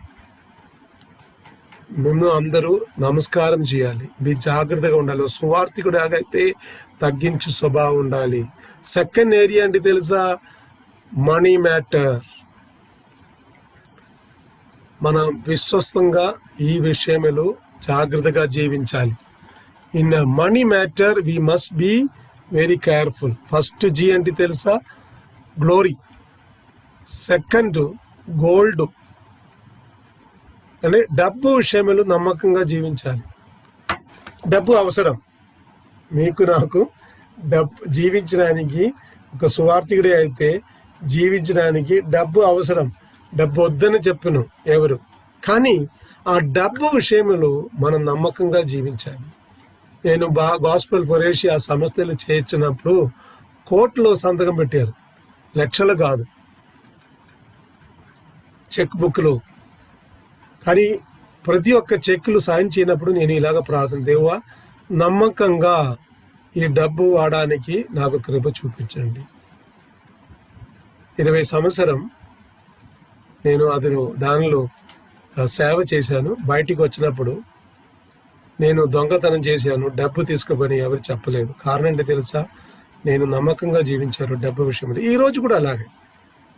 ఎవరైనా నాకు డబ్బు ఇచ్చినా, పాస్టర్ గారు ఇది మీ పర్సనల్ కొరకు ఈ డబ్బు, ఇది మీ మినిస్ట్రీ కొరకు. మినిస్ట్రీ కొరకు డబ్బు అంటే ట్రాక్టర్ ప్రింట్ చేయటం, లేకపోతే ఏదైనా మినిస్ట్రీ కొరకు ప్రయాణం చేయనప్పుడు నేను వాడతాను ఆ డబ్బు. కానీ నా ఇంటికి ఇచ్చిన అది ఇంటికి వాడుతుంది. నమ్మకం చేయాలి ప్రతిరోజు. తర్వాత నాకు ఏ డబ్బు దొరికినా, ఎక్కడి నుంచి దొరికినా దానిలో 10% దేవునికి ఇస్తాను. 10% కాదు, ఇప్పుడు 12% ఇస్తాను. నేను నమ్మకంగా జీవించాలి డబ్బు విషయంలో. ఒక సువార్థికుడి అయితే మీ మంచి స్వభావం కావాలంటే మీ డబ్బు విషయంలో మీరు నమ్మకంగా జీవించాలి. నాకు తెలుసు చాలా పాస్టర్స్ డబ్బు విషయంలో చాలా పడిపోయింది. చాలామంది డబ్బు అడుగుతుంది, విశ్వాసులు మీరు తప్పకుండా నాకు ఇవ్వాలి, దశభాగం తీసుకురావాలి. వారిని బోధించండి, ఇవ్వటం చాలకు ఆశీర్వాదం. మూడవది ఏరియా అంటే తెలుసా, గర్ల్ ఆర్ బాయ్. 3G చెప్పారు. మంచి స్వభావం కాపాడడానికి ఈ 3 ఏరియాలు మన జాగ్రత్తగా ఉండాలి. ఒకటి గ్లోరీ, మహిమ, పొజిషన్. సెకండ్ గోల్డ్, డబ్బు. మనం మోసం చేయడానికి చాలా మంది డబ్బు ఇస్తుంది, జాగ్రత్త. మూడవది అంటే తెలుసా, పాస్టర్స్ అండ్ బిలీవర్స్ అందరూ జాగ్రత్తగా ఉండాలి మీ జీవితంలో. చాలా మంది పడిపోయిన ఒక ఏరియా ఇది, పాస్టర్స్, విశ్వాసులు కూడా. గర్ల్స్ అయితే మీ జాగ్రత్త, చాలా జాగ్రత్త. ఎందుకంటే మీ ఇంటిలో మీరు ఒక్కరున్నారు, ఆ సమయంలో పాస్టర్ వచ్చినా మీరు డైరెక్ట్గా చెప్పండి, పర్లేదు అయ్యగారు ఇక్కడ తల్లి లేదు, తండ్రి లేదు, మీ తర్వాత రండి. పాస్టర్స్ మీ జాగ్రత్త ఉండాలి. మీరు హౌస్ విజిటింగ్ వెళ్ళినప్పుడు అక్కడ ఒక స్త్రీ ఉందే, మీరు వెళ్ళకూడదు. ఒక్కవేళ మీ విశ్వాసి ఉండొచ్చు, మీ సాక్ష్యం కాపడానికి మంచిదే అది. నేను 10 సంవత్సరం బిలివేర్ చర్చ్లో సేవ చేశాను. 700 బిలివేర్స్ ఉన్నాయి అక్కడ, స్టూడెంట్స్ కలిపి. ప్రతి ఇంటికి, అంటే అక్కడ ఉన్న విశ్వాసుల ఇంటికి వెళ్ళినప్పుడు నేను, నా మిస్సెస్, లేకపోతే 2 స్టాఫ్స్, ముగ్గురిని తీసుకుపోతుంది నేను. ఎందుకంటే తెలుసా, నేను ఒకసారి ఒకవేళ ఆ ఇంటికి వెళ్ళినప్పుడు అక్కడ యజమాని లేని టైం ఉండొచ్చు. అప్పుడు పక్కన ఉన్నవారు చెప్పకూడదు, అరే ఈ పాస్టర్ గారు ఏంటి, ఆయన యజమాని, ఆయన భర్త లేని టైంలో హౌస్ విజిటింగ్ చేస్తున్నారు, ఎందుకు అలాగే చెప్పాలి? వారు కుదరదు, నా సాక్ష్యం కాపాడాలి. దాని నిమిత్తమై 10 సంవత్సరంగా పాస్టర్గా జీవించినప్పుడు, విశ్వాసికులు ఇల్లు సందర్శించినప్పుడు, ఒకటి నా భార్య ఉండొచ్చు, లేకపోతే నాతో కలిసి 2 వెళ్ళి ఉండొచ్చు, సాక్ష్యం కాపాడాలి.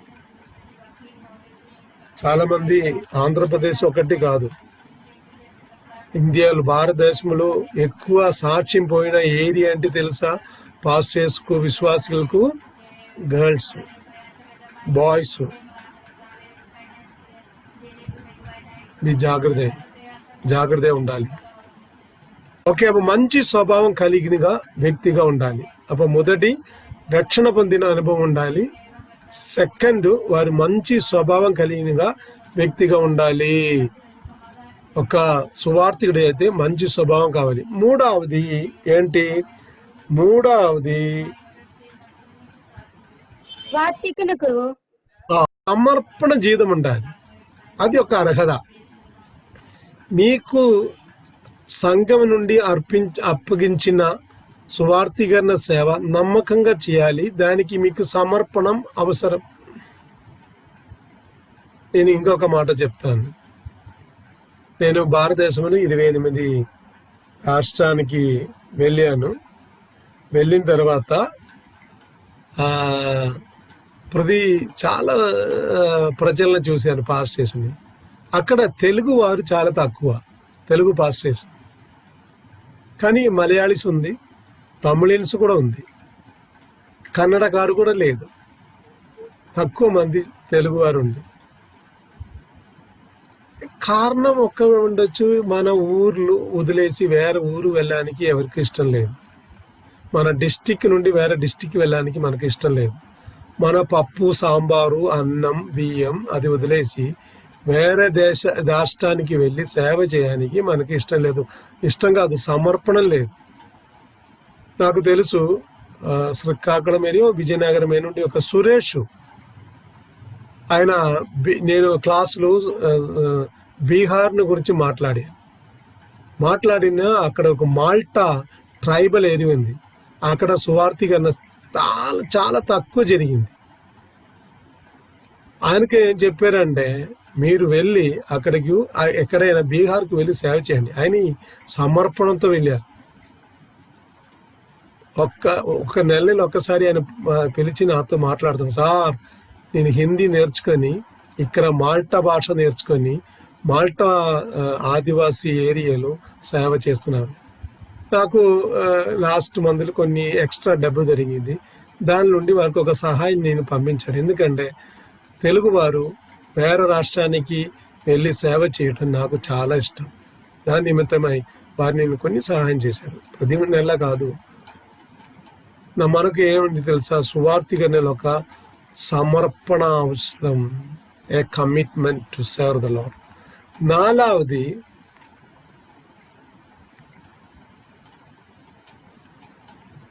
సువార్తికుడు ఏం చేయాలి? అది సువార్తికుడు ఖచ్చితంగా కనికరము, దయ కలిగిన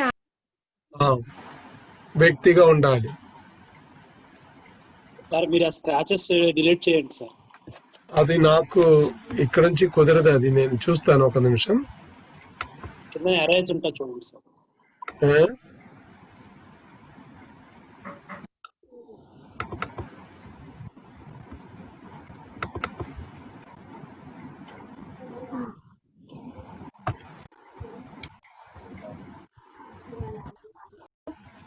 వారు కుష్ఠరోగిని చూసి కనికర పెట్టారు. ఒక వాక్యం చదవండి, మత్తయి సువార్త 9:26-36. పనివారు చాలా తక్కువ ఉంది, కానీ కారణం ఏంటి తెలుసా? మనకు కనికరం లేదు. కనికరం కొరకు ప్రార్థన చేయాలి. దేవుడా, ఆ అర్హత చాలా ఇంపార్టెంట్ అర్హత. It is very important to have a passion for last souls. ఐదవది, ఒక్క నిమిషం, ఐదవది ఏం కావాలండి? అర్హత సువార్తినికి ఒక విశ్వాసం ఉండాలి. 3 విధంగా విశ్వాసం ఉండాలి. ఒకటి చదువమ్మా. మనిషి పోగొట్టుకున్నది యేసు లేనికుండా అందరూ ఎక్కడికి వెళ్తుంది? నరకానికి వెళ్తుంది. ఇది మీ గుర్తుపెట్టాలి. It's conviction. సెకండ్ పాయింట్ ఇక్కడే చదువమ్మా. యేసు ప్రభు పరమ ధర్మం ఏంటి తెలుసా? ప్రతి ఒక్కరూ రక్షణ పొందాలి, ఎవ్వరు కూడా నశించిపోకూడదు. మూడవది ఒక్క విశ్వాసం ఏంటి తెలుసా? అందరినీ యేసు ప్రభు ఏం చేస్తుంది? చదువు. He accept everyone. అందరినీ ఏం చేస్తారు? ప్రేమించిన దేవుడు. ఒక్క సువార్థికుడు ఇది గుర్తుపెట్టాలి. యేసు ప్రభు లేకపోతే అందరూ నరకానికి వెళ్తారు. ఇప్పుడు చూడండి, ప్రపంచంలో ఎన్ని లక్షలు, కోట్ల కంటే 1 కోట్ల కంటే ఎక్కువ ప్రజలు ఎంతమంది చనిపోయినా నేను చూడలేదు. నాకు టైం దొరకట్లేదు న్యూస్ చూడడానికి. ఒకవేళ 4 కోట్లు 5 కోట్లు చనిపోయి ఉండొచ్చు, మనకు తెలియదు. ఈ కరోనా నిమిత్తమై దానిలో ఎంతమంది విశ్వాసులు ఉండు తెలియదు. వారు అవిశ్వాసి అయితే యేసుప్రభుని రక్షణ అంగీకరించలేకపోతే వారికి నరకానికి వెళ్ళాను. సెకండ్, యేసుప్రభు తప్ప వేరే రక్షణ మార్గం లేదు. మూడవది, అందరినీ అంగీకరించిన ఏక దేవుడు యేసుప్రభు. వారి కులం లేదు, కులానికి పెట్టిన వారికి సపరేట్ ప్లేస్ కూడా లేదు. ఈయన చాలా డబ్బు దేవునికి ఇచ్చారక వారికి సపరేట్ ప్లేస్ లేదు. అందరు ఒక్కరే దేవుని సన్నిధిలో. అది మీ గుర్తుగా పెట్టాలి. 6వది పాయింట్, సువార్థికుడు ప్రార్థన జీవితం ఉండాలి. మత్తయి సువార్త 9:37-38. ప్రతి ఒక్కరికి కొరకు ప్రార్థన చేయాలి. ఇప్పుడు మనకు తెలుసు, జూమ్ వచ్చిన తర్వాత ఎక్కువ ప్రార్థన కూటాలు ఉన్నాయి, కానీ వ్యక్తిగతంగా ప్రార్థన చేయాలి. నాకు ఒక అలవాటు ఉంది. ఎప్పుడైనా నాకు టైం ఉన్నప్పుడు నా మొబైల్లో ఫోన్లో వచ్చిన పేర్లు చదివి వారి కొరకు ప్రార్థన చేయాలి. ఎక్కువ ఉంది. ఇప్పుడు నా ఫోన్ కాంటాక్ట్స్ మామూలుగా 2043 మెంబర్స్ ఉంది. 2043 మెంబర్స్ ఉంది. అందరిని నాకు తెలియదు, కొంతమందిని నాకు ముఖాముఖంగా చూశారు. ఇప్పుడు ఉదాహరణ చెప్పాలంటే, ఎఫ్రేమ్ పాస్టర్ గారిని నేను ఫేస్ టు ఫేస్ చూడలేదు. వారితో మాట్లాడాను, వాట్సాప్ పంపించాను, ఫోన్ చేశాను అప్పుడు కూడా, కానీ ముఖాముఖంగా చూడలేదు. కానీ వారి కొరకు ప్రార్థన చేస్తున్నది. అలాగే చాలా ఉన్నాయి నా దగ్గర. ఎందుకంటే జూమ్ మీటింగ్ వచ్చిన తర్వాత ప్రతి ఒక్కరు కాంటాక్ట్ చేస్తారు. ఎప్పుడైనా నాకు టైం ఉన్నప్పుడు వారు జస్ట్ పేరు చూసి, దేవుడా ఈ సిస్టర్ని, ఈ బ్రదర్ని మీ ఆశీర్వదించండి, దీవించండి, సువార్థిగా క్లాసులు అటెండ్ అయితే తప్పకుండా వారు సువార్త ప్రకటించాలి. ఒక్క హాఫ్ మినిట్ చాలు. ప్రార్థన జీవితం మనకు ఉండాలి ఒక సువార్థినికి. 7వది, ఆత్మశక్తి కావాలి. We need to have full of Holy Spirit. సువార్థినికి జీవితంలో ఏముండాలి? ఆత్మశక్తి కావాలి. పరిశుద్ధాత్మ శక్తి పొందాలి. సువార్థినికి ఏముండాలంటే పరిశుద్ధాత్మ శక్తి ఉండాలి. అప్పుడు అది ఒక ఆత్మీయ అర్హత. మొదటి అర్హత ఏంటి తెలుసా? రక్షణ అనుభవం ఉండాలి. సెకండ్ పాయింట్, మీకు ఏముండాలంటే మీకు మంచి స్వభావం కలిగిన వ్యక్తిగా ఉండాలి. మూడవది మీకేముండాలి? ఒక సమర్పణ జీవితం ఉండాలి. 4వది మీకు కనికరం ఉండాలి. 5వది మీకు గుర్తుపెట్టాలి. దేవుడు యేసుప్రభుని నమ్మకం లేకపోతే వారు నరకానికి వెళ్తున్న గుర్తుపెట్టాలి. 3 విధంగా ఉంది ఆ గుర్తుగా. 6వది మీ జీవితంలో ప్రార్థనా జీవితం ఉండాలి. 7వది, అది మినిమం క్వాలిఫికేషన్. 7వది ఆత్మశక్తి కావాలి మీకు. A power of the Holy Spirit. అది ఉందండి మీ జీవితంలో, మీకు చాలా మంచి సేవ చేయొచ్చు. చూడండి, పరిశుద్ధరాత్మ రావడానికి ముందు పీటరు 3 సారి యేసు ప్రభుని తెలియలేదు, నాకు తెలియదు వారిని, అస్సలు వారంటే ఎవరని అడిగాను. కానీ పరిశుద్ధాత్మ పొందిన తర్వాత, శక్తి వచ్చిన తర్వాత వారు నిలబడి వాక్యం చెప్పారు. ఫస్ట్ మెసేజ్లు 3000 ప్రజలు బాప్టిజం తీసుకున్నారు, లక్షల మంది. అది శక్తి ద్వారా జరుగుతుంది. ప్రతి నిమిషాలు మనకు ఆ శక్తి అవసరం. ప్రతి ఒక్కరికి మాట్లాడుతున్నప్పుడు మనకు ఆ శక్తి అవసరం. బి పాయింట్ ఇక్కడ ఆత్మీయ అర్హతలు అయిపోయింది. శారీరక అర్హతలు, ఫిజికల్ అర్హతలు మనకు అవసరం. అదేంటి అది ఫిజికల్ అర్హతలు? చదువమ్మా. శారీరంగా పరిశుద్ధంగా వెళ్ళాలి, శుభ్రంగా వెళ్ళాలి. సువార్తికరణ సేవకి వెళ్ళినప్పుడు మంచి డ్రెస్ ధరించుకొని వెళ్ళాలి. ఇప్పుడు క్లాస్ అయితే పర్లేదు, మీరు టీషర్ట్ కూడా ధరించి కూర్చుండొచ్చు, పర్లేదు, అది ఏం పర్లేదు. కానీ సువార్తికరణ సేవకి వెళ్ళినప్పుడు మన డ్రెస్ కోడ్ చాలా మంచిగా ఉండాలి. వైట్ ధరించడం నేను చెప్పను, కానీ మంచి డ్రెస్ ఉండాలి. అదొకటి కాదు. చూడండి, చెమట ఎక్కువ ఉన్న ఏరియాలో మీరు జాగ్రత్తగా ఉండాలి. ఈ వ్యక్తి ఆ వ్యక్తిని హత్తుకున్నప్పుడు చాలా స్మెల్, దుర్వాసన, అంటే సువాసన కాదు, బ్యాడ్ స్మెల్. చెమట ఉన్న ఏరియా, శ్రీకాకుళం, విశాఖపట్నం, విజయనగరం, ఆ కోస్టల్ ఏరియాలో చెమట ఎక్కువ కాబట్టి మీరు జాగ్రత్తగా ఉండాలి. ఓకే, ఇంకా అది చెమట ఉన్న వ్యక్తులు ఏం చేయాలి? ఒక స్కర్చీఫ్, ఒక కోంబు అన్నీ మనం చేతులు పెట్టాలి. ఓకే, ఇది కూడా మనం జాగ్రత్తగా ఉండాలి. సాక్స్, ఇలాగున్న సాక్స్ వాడకూడదు. ఎందుకంటే మన ఈ సాక్స్ ఎక్కువ వాసన వస్తుంది, బ్యాడ్ స్మెల్ వస్తుంది. దాని నిమిత్తమై సంవత్సరాలు ఒక్కసారి అది కడగాలి, వాష్ చేయాలి. ఇలాగున్న సాక్స్ ధరించుకొని ఎక్కడికి వెళ్ళకూడదు. మీకు ప్రసంగం చేయడానికి మీరు స్టేజ్ మీద ఎక్కినప్పుడు మంచి సాక్స్, మీకు అలవాటు ఉందండి, మంచి సాక్స్ ధరించుకొని వెళ్ళాలి. ఓకే, ఇది బైబిల్ స్కూల్లో నేను ఇలాగ మీ డ్రెస్ కోడ్ కూడా చూడాలి. Second point చదువమ్మా.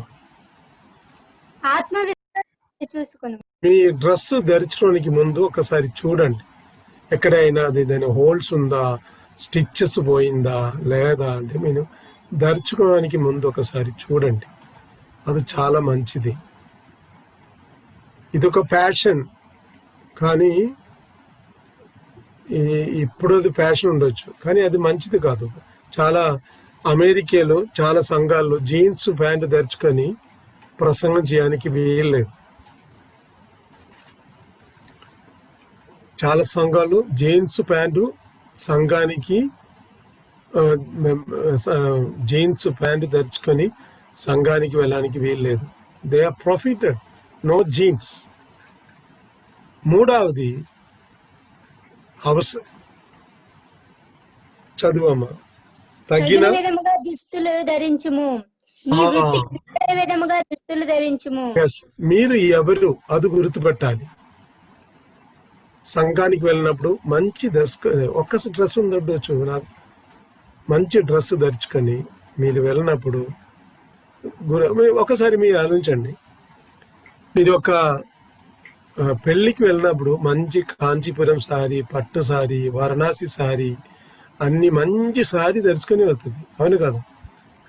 అదే వ్యక్తి ఒక చనిపోయిన ఇంటికి వెళ్ళినప్పుడు మామూలుగా డ్రెస్ ధరించి వెళ్తుంది. ఎవరు కూడా అక్కడ కాంచీపురం సారీ, పట్టు సారీ ధరించుకొని వెళ్ళటం లేదు. కానీ మీకు తెలుసు, అదొక దుఃఖకరమైన సమయము.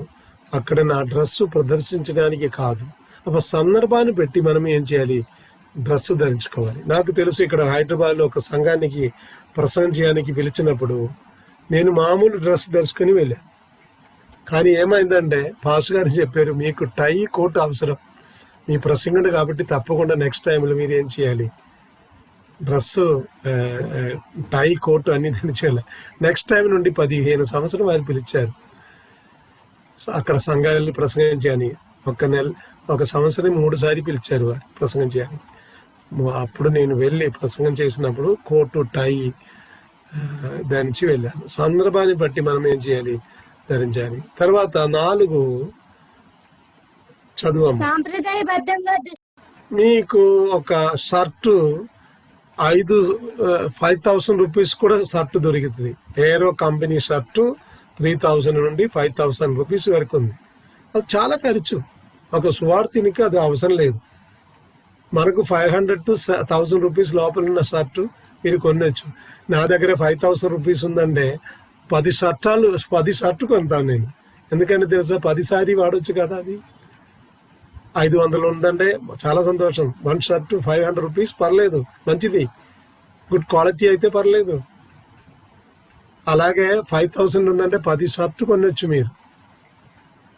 నాకు తెలుసు, నేను సువార్థికరణ సేవకి వచ్చినప్పుడు చాలా డ్రెస్సు తక్కువ. ఒక్క షర్టుతో నేను 3 వారం జీవించాను. వేరే షర్ట్ లేదు. బయట వెళ్ళటం, సాయంకాలం వచ్చేది కడిగి మంచిగా డ్రై చేసి మంచం కిందన పెట్టేసి ఉదయం లేచి అది ధరించి వెళ్ళటం. 3 వారం అలాగే చేశాను నేను. ప్రార్థన చేశారు, దేవుడు నాకు సహాయం చేశారు. ఓకే, కష్టపడి జీవితంలో ఇప్పుడు నాకు ఎక్కువ షర్ట్ ఉంది, నా సెల్ఫ్లో ఎక్కువ షర్ట్ ఉంది. నేను ఒక కొత్త షర్ట్ కొనిన నా పాత షర్టు సపరేట్ పెడతాను ఒక బాక్సులో. ఎందుకంటే ఎవరైనా వాడవచ్చు. అది ట్రైబల్ ఏరియాలు పంపిస్తాను నేను. ప్యాంట్స్, చుడిదారు, పిల్లలు డ్రెస్సు సంపాదించి అది కలెక్ట్ చేసి పంపిస్తున్న ఒక అనుభవం నాకుంది. అప్పుడు మనం ఏం చేయాలి, సువార్థికుడు వారు భౌతిక శారీరక అర్హతలను మీ డ్రెస్ గురించి జాగ్రత్తగా ఉండాలి. 5వ చదువు అమ్మ. సువార్థికుడు క్రమశిక్షణ కలిగిన వ్యక్తి అయి ఉండాలి. ఒక సువార్థికుడు క్రమశిక్షణ ఉండాలి. ఏ క్రమశిక్షణ ఉండాలి? చాలా విషయములు మనకు క్రమశిక్షణగా ఉండాలి. 2 విధానంగా ఉంది క్రమశిక్షణ. ఒకటి లోపల నుండి ఒక క్రమశిక్షణ, ఐ విల్ డూ ఇట్. ఇంకొకటి క్రమశిక్షణ బయట నుండి.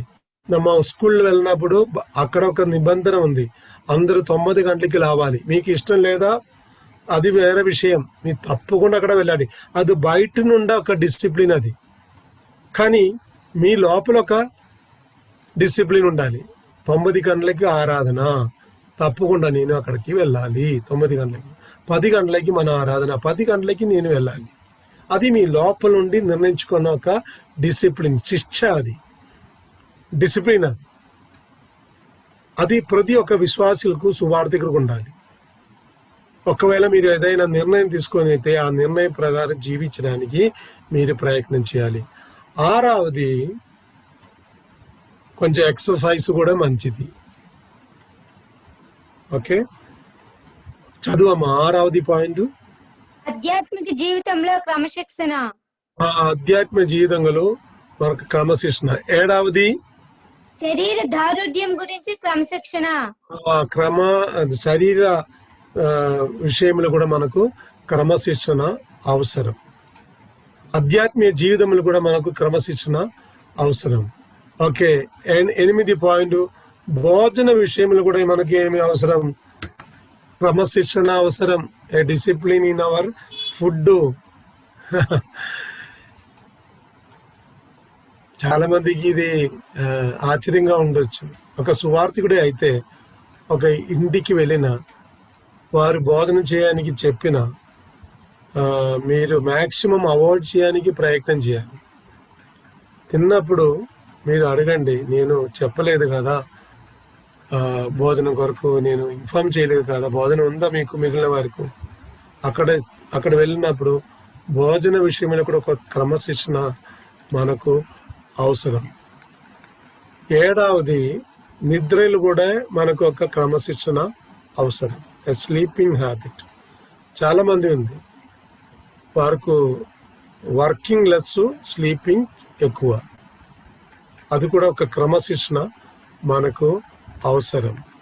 ఓకే, 10th పాయింట్ ఒకసారి చదువమ్మా.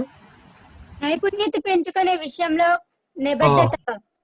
ఓకే, మీకున్న టాలెంట్స్ మీరు పెరగడానికి మీరు కూడా ప్రయత్నం చేయాలి. 11th పాయింట్ కుటుంబ విషయంలో క్రమబద్ధత. మీ మ్యారేజ్ అయితే మీ కుటుంబ విషయంలో కూడా మనకు ఏం అవసరం? ఒక క్రమశిక్షణ అవసరం. 12th పాయింట్ నేను చెప్పాను, ప్రార్థన జీవితం కూడా క్రమశిక్షణ ఉండాలి. ప్రార్థన జీవితంలో మనకు క్రమశిక్షణ ఉండాలి. 13 మనకు అవసరమైన సువార్థికన పత్రికలు మన దగ్గర ఉండాలి. ఓకే, మన సువార్థికరణకు వెళ్ళినప్పుడు అవసరమైన కరపత్రికలు తీసుకుపోవాలి. ఒకవేళ ఎక్కువ తీసుకుపోయినా కూడా పర్లేదు. 14 ఏంటి అమ్మా? మన దగ్గర ఏముండాలి? బైబిల్ లేదా కనీసం క్రొత్త నిబంధన కలిగి ఉండాలి. కనీసం మనకు ఏముండాలంటే కొత్త నిబంధన ఉండాలి. ఇది శారీరక అర్హత. ఇంకొక 10 నిమిషాలు ఉన్నాయి, దానిలో నేను మానసిక అర్హతలు చెప్తాను. ఓకే, మొదటి ఏంటి? అది స్నేహంగా ఉండాలి. మన మానసిక అర్హతలు అంటే ప్రతి ఒక్కరితో మనము స్నేహంతో ఉండాలి. Be a friendly people. ప్రజలతో మాట్లాడినప్పుడు ఒక ఫ్రెండ్లీగా మాట్లాడాలి. ఇప్పుడు షేక్ హ్యాండ్ ఇవ్వడానికి వీలు లేదు. కరోనా వచ్చిన తర్వాత నమస్కారం చేయాలి, అవును కదా? అని మన సువార్థికన సేవకి వెళ్ళినప్పుడు ఒక ఫ్రెండ్షిప్ కావాలి, ఫ్రెండ్గా ఉండాలి ప్రతి ఒక్కరితో. సెకండ్ పాయింట్, అవసరమైన సమయంలో మనం ఏం చేయాలి? నవ్వాలి. A smile face win a soul.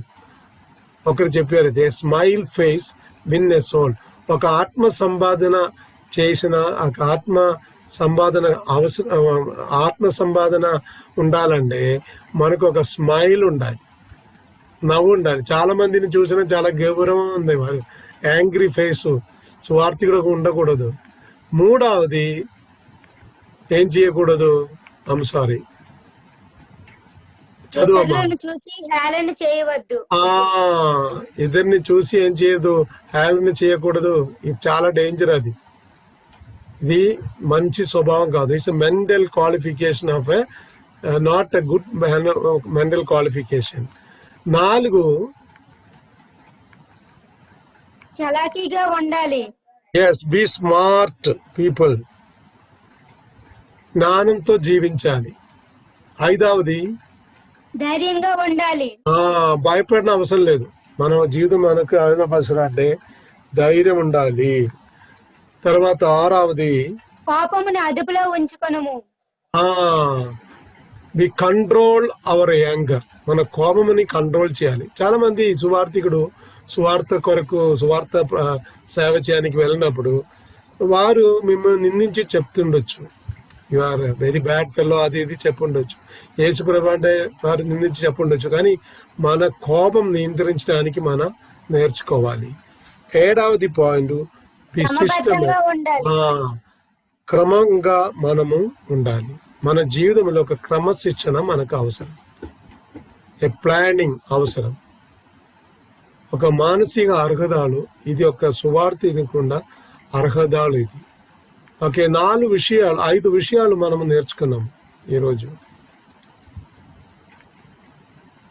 మొదటి మనము పరిచయము, introduction for evangelism. Second point సంఘ స్థాపన. 3వది సంఘ అభివృద్ధి. 4వది సువార్థికన్న సందేశం ఏమిటి? What is the message of gospel? 5వది సువార్థికన్న అర్హతలు. సువార్థికన 4 మెట్లు. సువార్థికనకున్న 4 మెట్లు. 6వది సువార్థికనున్న అర్హతలు ఏంటి? ఓకే, ఈ 6 విషయాలు ఈ 4 రోజులు మనం కవర్ చేశాను. రేపు సువార్థికన కింద ఎందుకు సువార్థికరణ సేవ చేయాలి, ఈ విషయం పట్ల నేను రేపు బోధిస్తాను. అది లాస్ట్ క్లాసు. అది 8:30కి నేను ముగించడానికి ప్రయత్నం చేస్తాను. తర్వాత 20 నిమిషాలు మీకు సాక్ష్యం చెప్పడానికి అవసరం ఇస్తుంది. తర్వాత ప్రార్థన చేసి మనం ముగిస్తాను. Over to pastor.